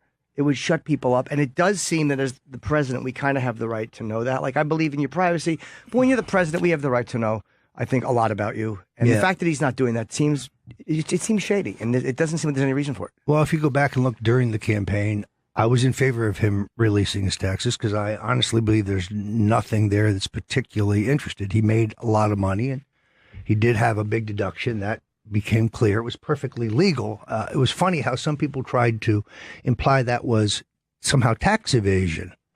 That's the way the system works. If you have losses, you're allowed to write them off. Sure. And he did. I would like to see him do that, to release his tax returns, to make it go away. But he's a very stubborn guy. It is interesting to me that issue killed Mitt Romney, killed him, who ultimately folded and released them. Never really hurt Trump. But it also seems to be, he like you said, he's a stubborn guy, but he also is a guy who likes to win.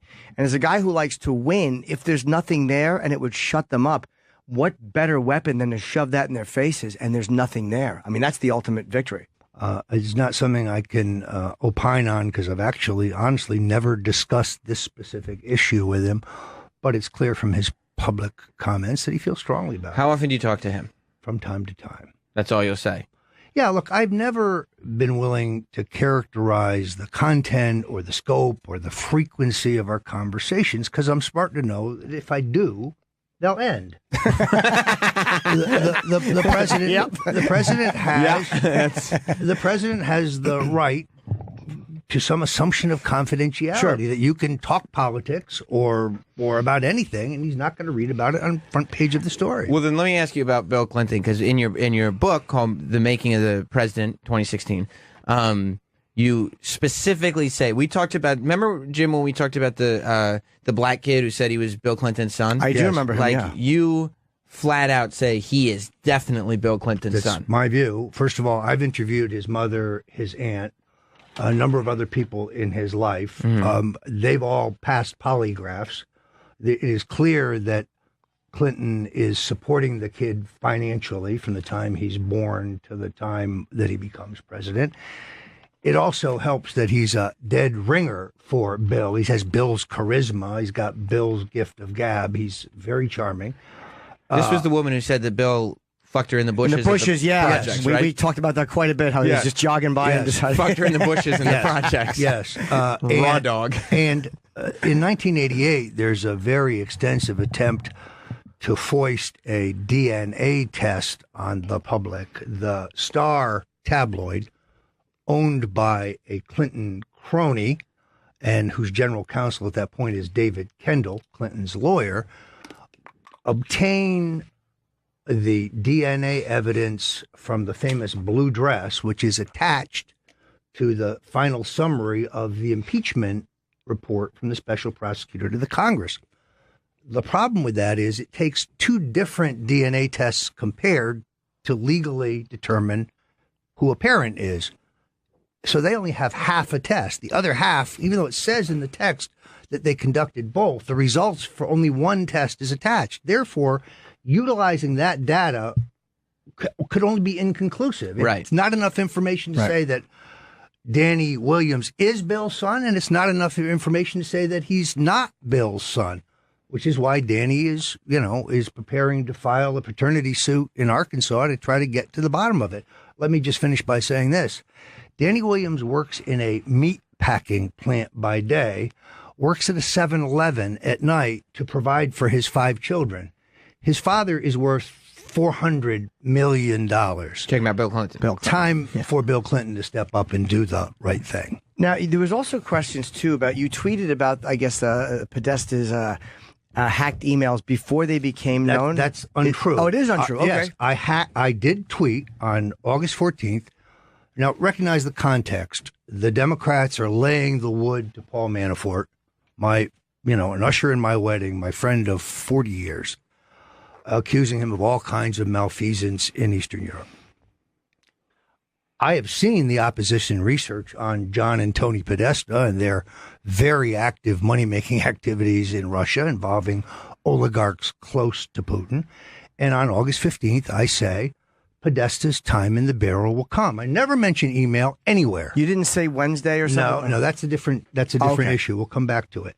The conjecture is, Stone knew about the... No, I knew that he had all these deals. I knew that would get publicly reported. And between August 14th and Election Day, there's over 100 stories on their business dealings. Page 1 of the Wall Street Journal, Bloomberg News, et cetera, et cetera, et cetera. So I never said... his emails will provide any information. Never had any reference to his emails because I didn't know his emails would be hacked until they were published like everyone else. I did have a source tell me in early August that Julian Assange, who I do not think is a Russian asset, who I believe is a whistleblower, is a journalist, that he had a treasure trove of information on Hillary Clinton, and he would release it in October. Now, if you go back and look, WikiLeaks says this in a tweet on July 31st. I hadn't seen that at the time, so it's not exactly a state secret. To say that I knew the scope and the specifics and the timing other than October, early October, my source tells me it's going to happen Wednesday the 5th, and on Wednesday the 5th of October, Assange has a press event and he says, I'm going to have disclosures every week for the next 10 weeks. And he does. That's it. But to say that I had some special knowledge of the material, that's false. And what about was there a conversation that they said you were just praising the Guccifer, the hacker? What is that? I just, so I don't misquote you. Guccifer 2.0 is a prominent hacker who has claimed that he hacks the DNC documents, gives them to WikiLeaks. WikiLeaks publishes them. I reported that and wrote a piece on it for Breitbart News on August 5th. 2 weeks later, I read on Twitter that he's been banned. I don't believe in banning anybody. I think everybody, including the craziest Democrat left-winger nut job, should still have access to Twitter and Facebook and so on. I'm just not against censorship. I'm a First Amendment guy. Let your ideas sink or swim on their own. Right. So I have a brief, private, direct message exchange with him, which I've now made entirely public, in which I say, hey, I saw that he'd gotten reinstated. So I said, hey, congratulations. Oh, it was in a Twitter DM? Yeah. Oh, okay. So based on the timing, though, my exchange with him happened 6 weeks after WikiLeaks has already released the documents. And that's the only exchange with him I have. So how could I have colluded with him on the release of those documents unless I owned a time machine? Do you? And I checked with Putin. His time machine is not yet perfected. Oh, okay. Is Pizzagate real? Don't know. What's your gut? Look, I do think that in the wake of the Haitian earthquake, that there is a child sex trafficking ring operating out of Haiti with the tacit, at least look away of the government there. I do think they're trafficking children around the world. I do think, unfortunately, pedophilia is popular among certain upper echelon strata of society, particularly in Europe. But I've not read enough on this to form an opinion. I think it is unlikely that anyone was running a child trafficking ring out of a pizza place in D.C. And they wouldn't have said, let's have pizza. I don't know enough about that either. Yeah. But you're not willing to say that it's not true. You just don't know if it is. I have no idea. And can I ask you about Roy Cohn real quick? Yes. We have to wrap up shortly, but when you look back on Roy and that, do you think that he was a good man or he was a bad man? There's aspects of both. He's very complicated. I mean, I saw Wayne Barrett, who is an inveterate liar and makes a bunch of stuff up in the documentary. Was he's the guy, the reporter? Yeah. I went through his 4-part series on me with a yellow highlighter. 69 absolute flat-ass lies with one source. I mean, the National Association of Journalism requires 2 sources for a blind quote, but not Wayne Barrett. So he gets a lot wrong. But Roy was a very tough, very tenacious, very vicious guy when he was fighting either to survive or on behalf of his clients. He was Donald Trump's lawyer. I met Trump through Cohn. Cohn could also be very sentimental, very loyal. You know, when one of my aunts died unexpectedly, Roy's like, hey, take my car out to Connecticut, keep it for a couple days. I'll take cabs, but you can move your family around. Just he was an anomaly. He was a paradox. He was a very complex and intense guy. We have to wrap up in like a minute. I was going to ask your life, personally and professionally. I think the Roger Stone that we now know was kind of shaped after the scandal involving you putting swinger ads for you and your wife in swinger publications, which you owned up to, which I think was a strong thing to do. Most people don't own up to those things. When they're caught, they're caught. Well, at the time, I wanted to preserve the feelings of both my parents and my grandparents, who are all still living. Sure. But I've never been a moral majority Republican. Right. Yeah. I've never been a wear it on your sleeve Christian evangelical. Sure. I'm a libertarian and a libertine. I'm trisexual. I've tried it all. Oh, cool. Whose business is it? I'm not running for public office. Right. I'm not, cool. And I'm not claiming to be some moral paragon. Cool. Let's trade back page notes later. What you do in your bedroom, who you choose to love, what you choose to smoke, what you choose, that's all up to you. But as a Washington guy, does a part of you in hindsight go, yeah, maybe I shouldn't have put a photo up there? No, because you know what? Lee Atwater is a great friend of mine, and I watched him brown nose the Bushes into becoming Republican national chairman. I was just never a guy who could pretend that I believe things I didn't believe. I was not a big Bush fan, father or son. And I couldn't tell George Bush, boy, you're really the smartest guy in the world. Yeah. I just couldn't do it. It's hypocritical. I am what I am. I'm a libertarian. I'm a libertine. I'm not running for public office. I'm not looking for approval. I'm a great believer. I'm a real conservative, meaning I want government out of the bedroom and out of the boardroom. We're back with more best of Jim Norton and Sam Roberts. John Lithgow, welcome back. Hi, John. How are you? Guys? Good to see you. How you doing? Good to see you. Yeah. Good to see you, sir. Come back. Don't get into that chair. Welcome back. Have a seat, man. How's everything going? I'm exhausted. Are you? Yeah, no, everything's going great. Congratulations on your show got picked up for a second season. Yeah. Is that why you're exhausted? You were like, I thought this was going to be a one-season deal. Now I got to go back to work. No, that's the last thing on my mind right now. Doing the second season of the show just because everything is... No, it's just been a heavy press week for this film. Yeah. You don't panic, though, when you do a show? Like, do you go through the thing, like, are they going to pick it up? Are they not going to pick it up? Or do you just are you comfortable just letting it fall wherever it falls? I think you just enjoy yourself, especially if it's comedy. You just make it as good as you can. Hope for the best. Episode by episode. I always assumed they would pick up a Trial and Error because it's just so good. Yeah.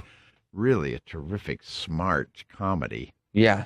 It did take them a while to finally commit to it because it was a challenge, Anytime breaking through to people's consciousness was something that's that different. Yeah. You never know whether it's going to completely work, but NBC just loved it. And timing is important. I think one of the reasons that it worked is because, like, all the court stuff that goes on, like, people are used to it. Like, people got so wrapped up in Making a Murderer, and then they got so wrapped up in the FX OJ series last year, and they got, all this stuff is, like, top of mind. So the idea that you could follow this along in a comedy, you know what I mean? Your minds are conditioned now to following along court drama, but just it worked. Lens. I mean, people really wanted to know.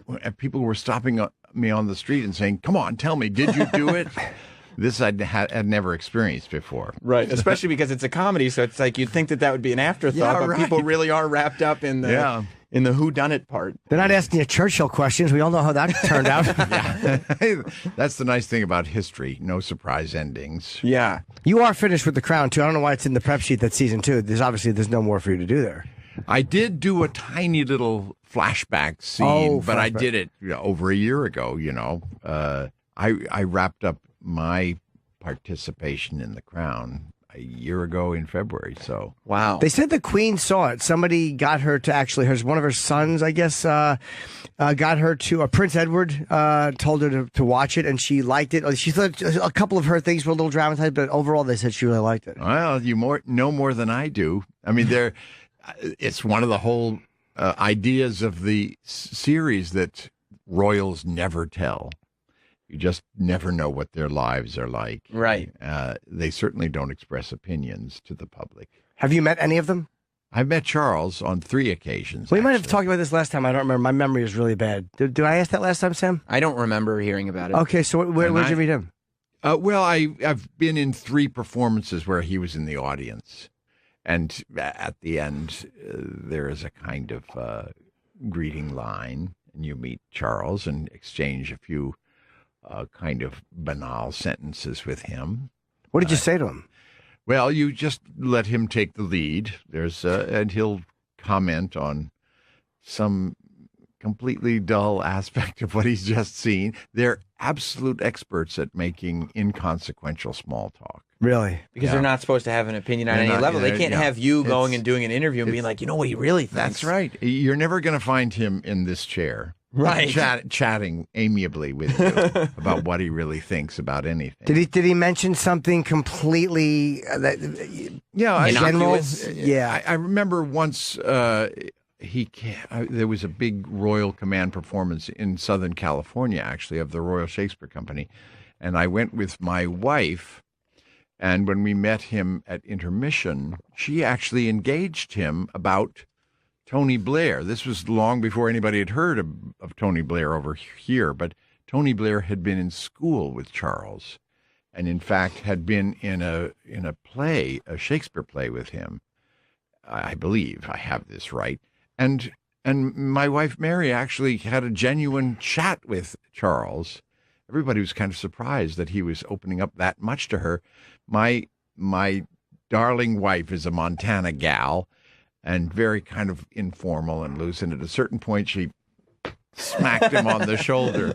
And everybody in like 50 people in the room, their spines suddenly stiffened. I was so proud of her. But he probably didn't care. No, he was delighted. He was having such a great chat with her.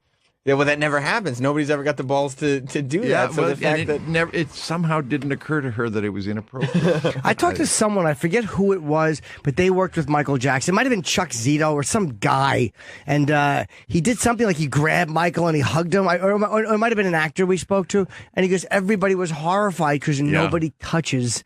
Yeah. But when you do it, they appreciate you treating them like a real person. I remember meeting Hillary Clinton. It was not the first time I'd met her, but she was the host of the State Department dinner at the Kennedy Center Honors, which she did every year. She was Secretary of State and loved doing it. I met her, and she had this huge smile, and we'd met once or twice before. And I lunged forward and kissed her on the cheek. And that was probably the least appropriate thing I'd ever done. Yeah. Did she react poorly to it? No, she was beaming. She with a grabbed big him by the smile. face and kissed him on the mouth. Yeah. No, she loved that evening. Who was being honored?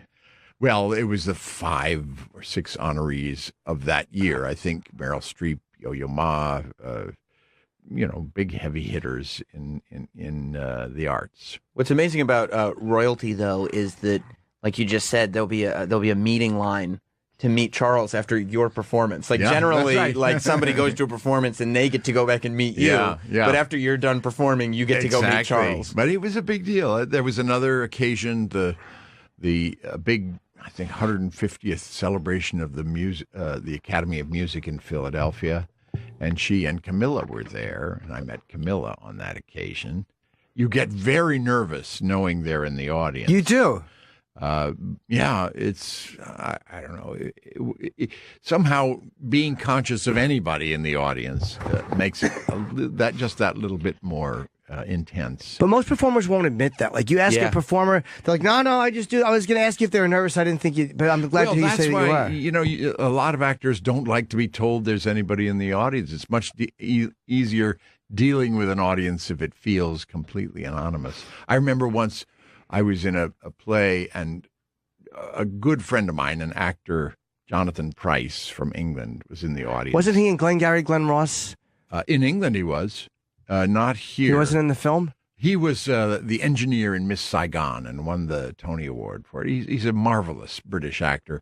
He a good friend, and Mike Nichols, the great Mike Nichols, were both in the audience.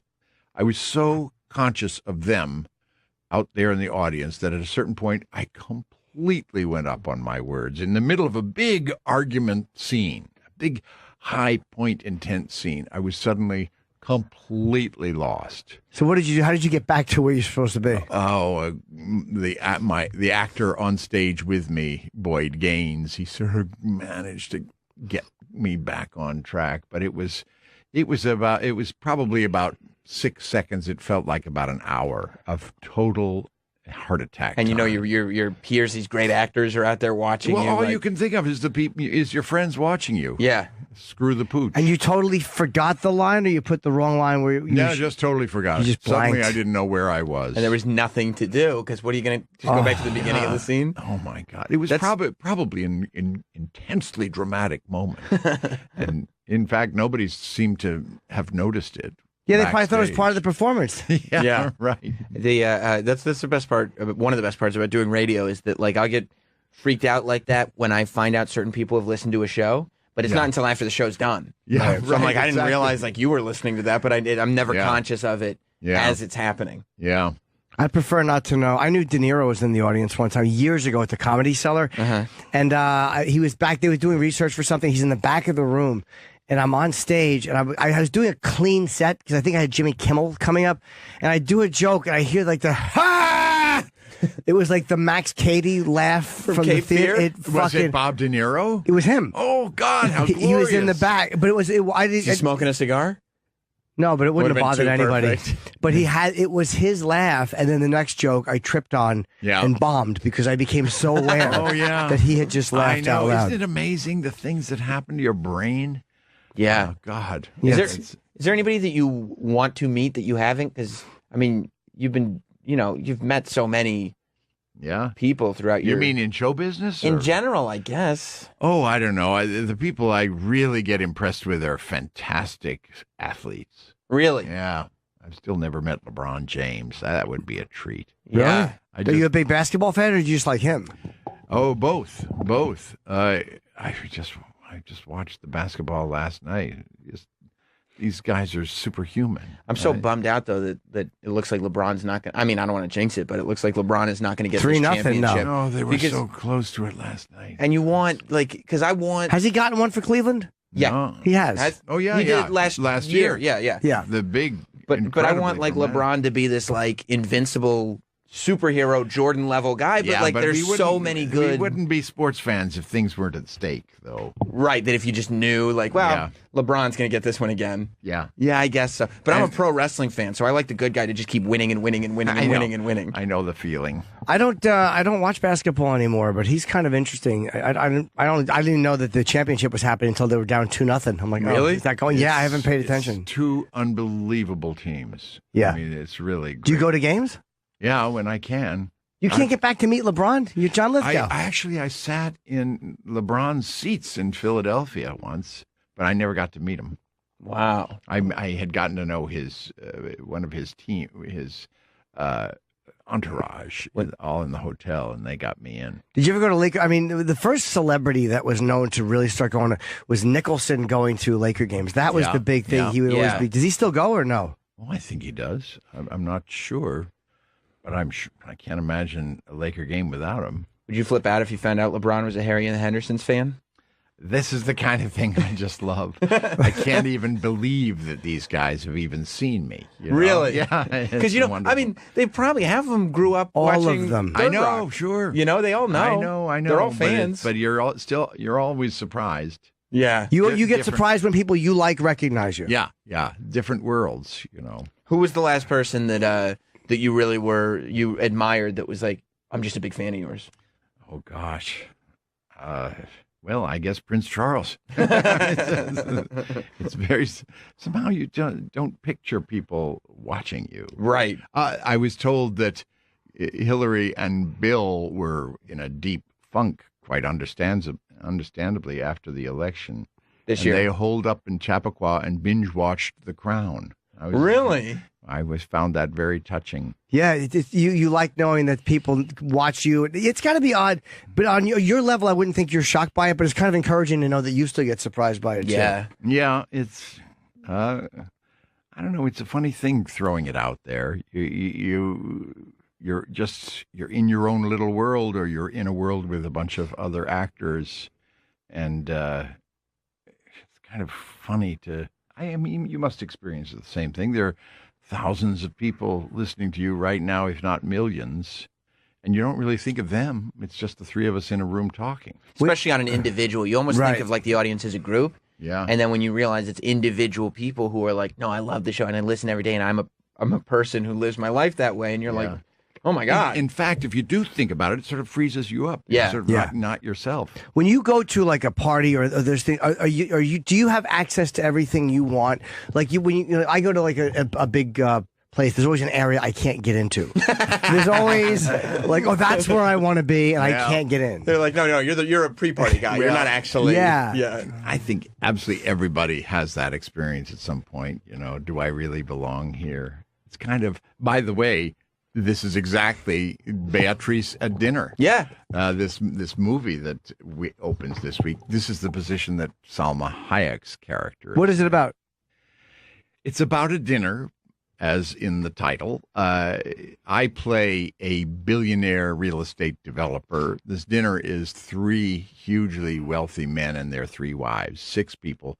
But by a couple of turns of plot, there's a 7th guest, and it is this Mexican immigrant physical therapist, kind of spiritual healer, who takes care of the woman of the house, who has sort of gotten stuck in their house because her car breaks down, and gets offhandedly invited to dinner. And it's a very curious situation, in which case rich people who are usually only communicating with each other suddenly have to deal with someone from a totally different world. The help, in a way. The help. Well, that's what I was going to ask you. Like, you've been to a lot of parties, and your character in the movie is like, I don't want to say racist, but certainly thinks on a... he's the alpha guest, and he's the most powerful man in the room. And yeah. He's condescending towards immigrants. And he's almost unconsciously superior. Right. Have you encountered that? I'm not asking you to mention names, but is that person, that character, is that somebody that you have encountered at parties in the past? Various times. Yeah, you go to parties and, great big high rollers who produce films as a hobby. They'll throw a great big Oscar party, and you're at their unbelievable homes in Los Angeles that you didn't even know existed. and you suddenly realize, wow, I am out of my element here. But so much of the Hollywood community is liberal, and so I would think that the opinions that your character had in this movie, they don't really line up with that. So is that take something that you get from rich people, you know, in your business? I mean, as for the movie, this is very clever film written by Mike White, directed by Miguel Arteta. It sort of deliberately throws off absolutely everybody. It takes all your expectations and upends them, so that this man, who, of course, from what you already know about the film, you assume he's the villain of the piece, but he has other aspects to him. He surprises you with how convincing he is when he's trying to persuade Beatrice of his worldview. It's really great. It's so far from being black and white, all of the different issues that get debated. I'm talking about it as if it's a very serious film. In fact, it's a very funny and ironic film that just gets extremely complicated and challenging as it goes along. When you do something like that, like you play a guy who has to convince somebody, or you have to have a totally different opinion than you might really have, do you ever change the way you actually feel? Like, are you able to, like, when you look at it, like your job is to convince this woman of something that John Lithgow might not, but do you look at that and go, oh, that actually is a pretty good point? Well, I know that it's unsettling. It's unsettling to me and to like-minded people. You know, we all of us travel in worlds of groupthink. You know, my friends basically have my politics and I have theirs. This character says things that are so alarming, and yet, you know, you hear it on TV, people do say these things.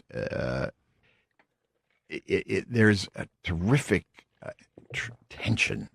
You just create this kind of anxiety.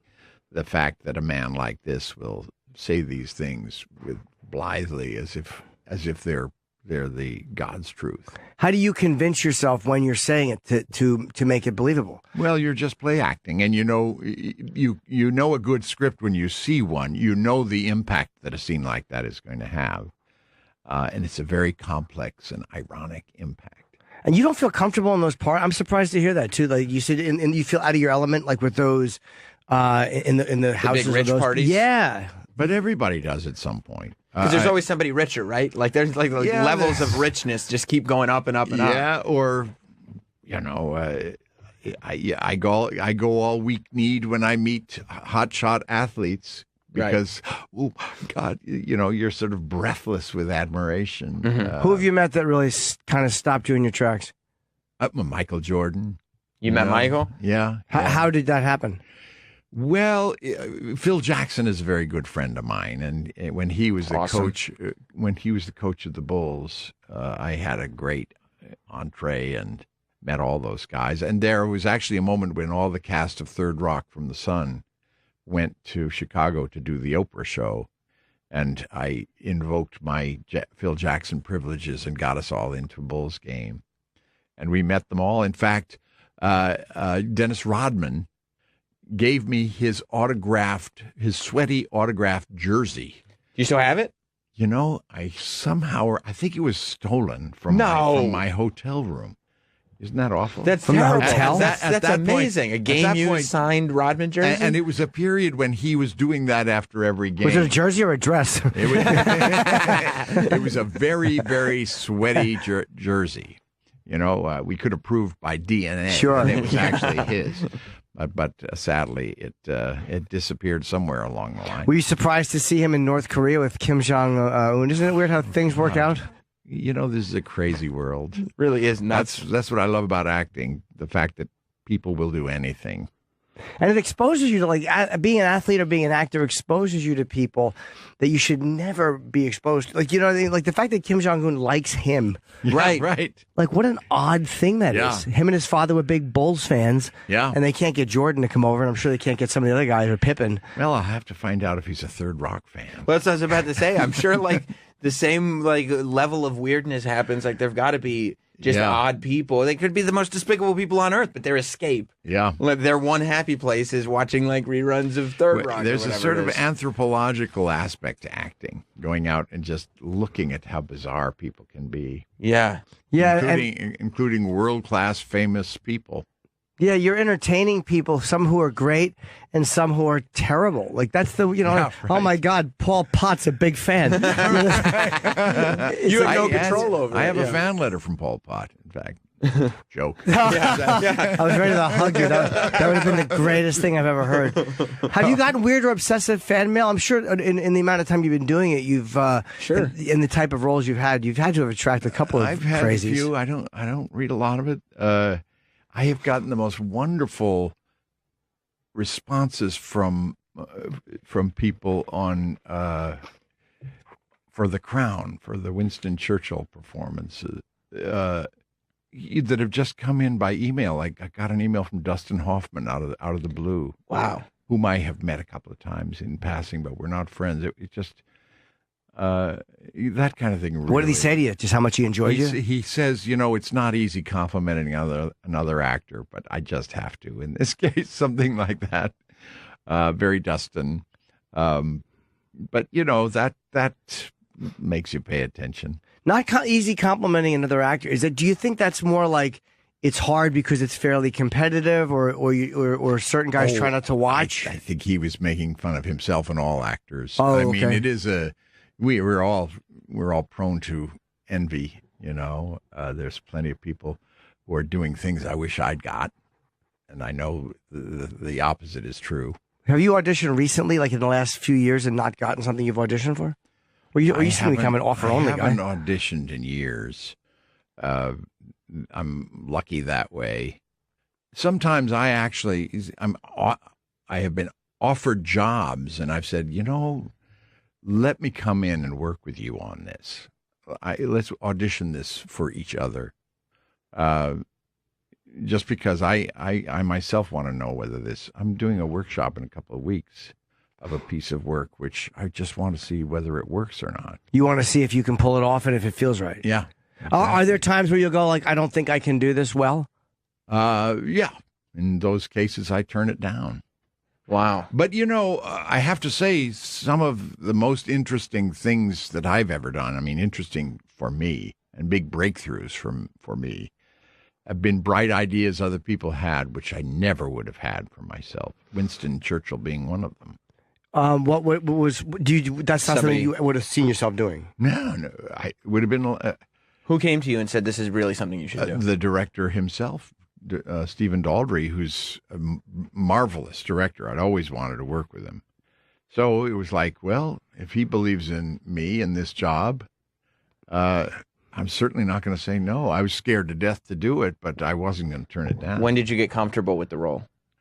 Like, because I would imagine as soon as I started working with the makeup and costume people, you started to see what this is going to look like and feel like. That really helped me. And, and also arriving in England and having all these English actors welcome me in, like it was a great idea to have me play the part. That made an enormous difference. So it's like once you have all these people around, it's like, look, I might be wrong, but I don't think they're all wrong. Yeah, exactly. It's like they had more confidence in me than I had in myself. Yeah. Were you nervous about doing the accent? I beg pardon? Were you nervous about having to do the accent? Yeah, a little. I had a terrific dialect coach who was working just as much with the English actors as with me. I mean, it was a very different sound to the dialects back in the early 1950s among the royals. So there was this strong sense that we were all in this together. And was there any part of it that was particularly hard? The only hard acting is bad writing. And this was such brilliant writing.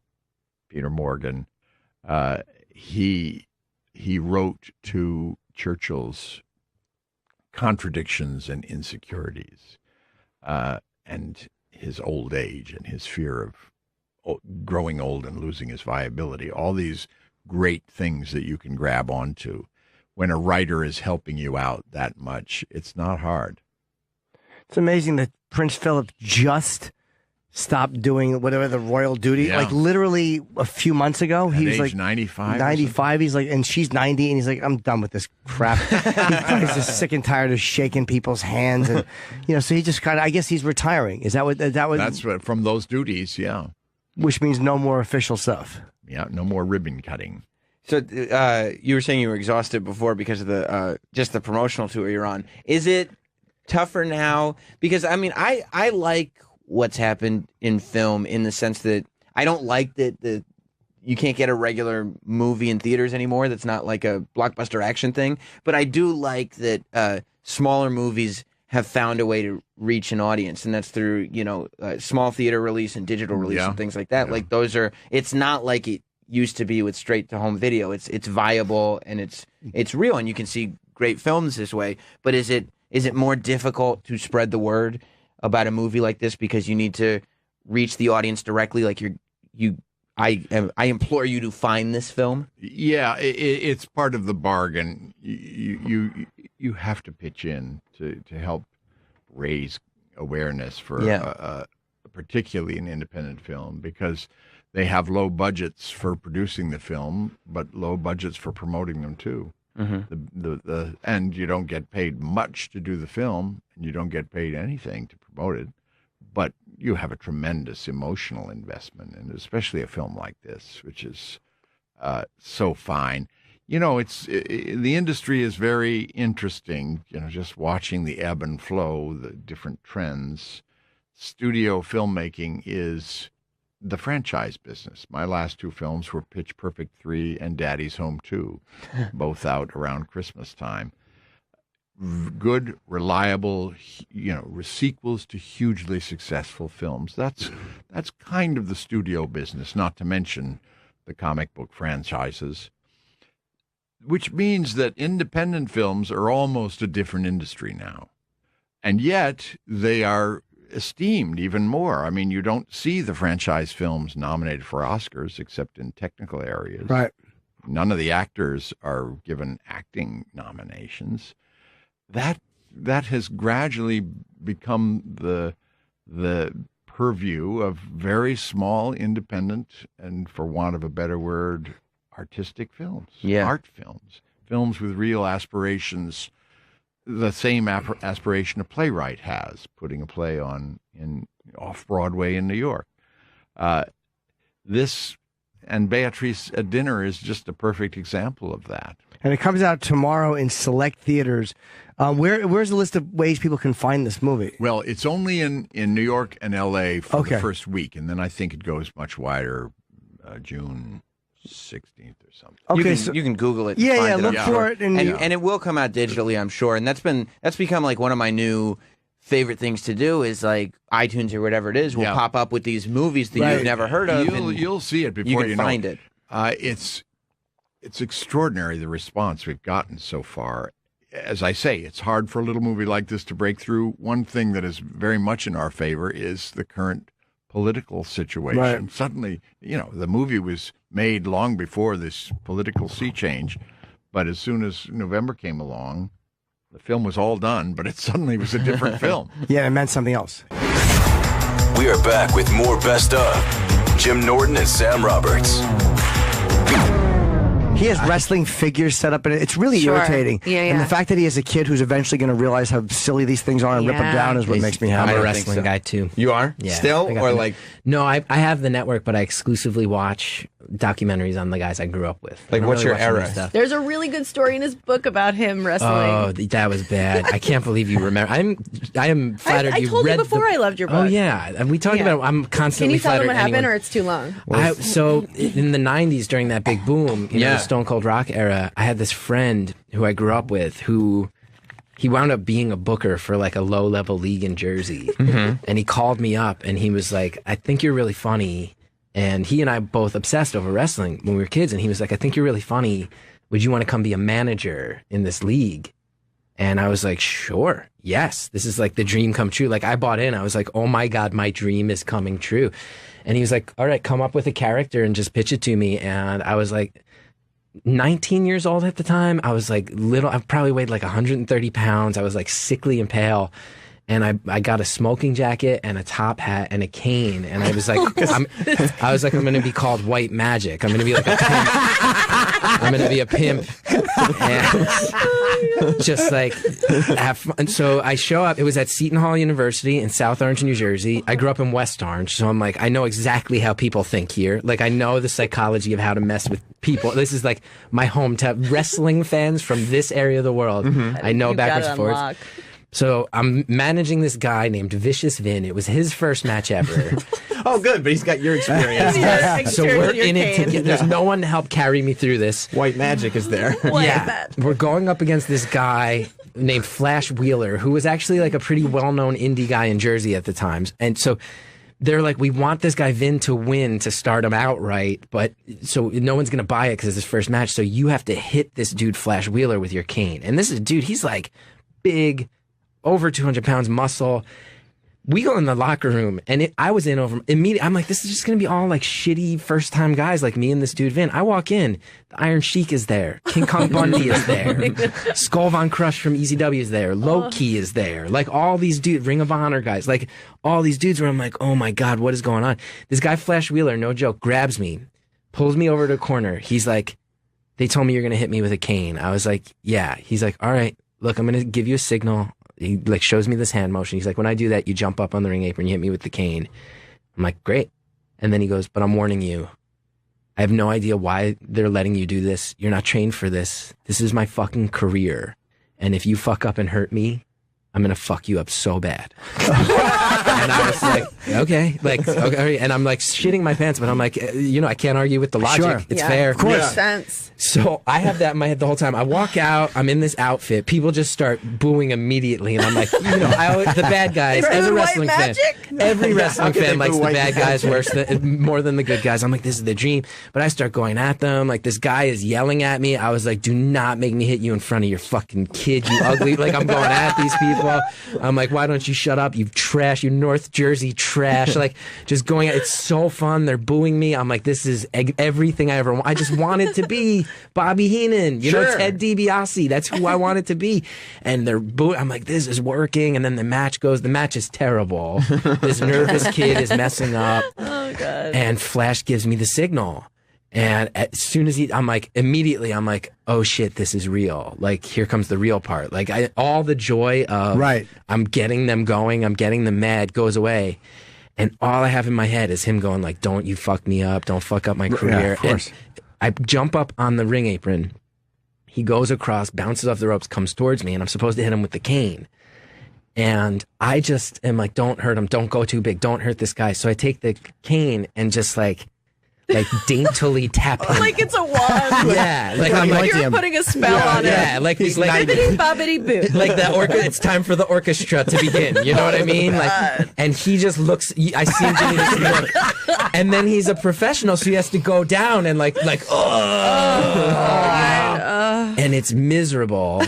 And the crowd starts booing me again, but in that way where they're just like, you're a piece of shit. You act like you as a person is actually... This is not your character, this is your lack of ability. You're fuck garbage. up. You don't know how this works. You fuck up. And then, since there was cheating, all these guys are supposed to be allies of Flash Wheeler. They run out, and they're supposed to be all pissed off. So now they have to sell it like, we saw that bullshit you pulled. And one of them grabs me, and clearly as kind of like a punishment, just whips me so hard towards the backstage area. Oh, the best part, I can't believe it. There's now so much disrespect in the crowd and so little belief that I can do this, that a teenage kid, like 12, 13 years old, jumps the ring rail and steals my top hat off my fucking head.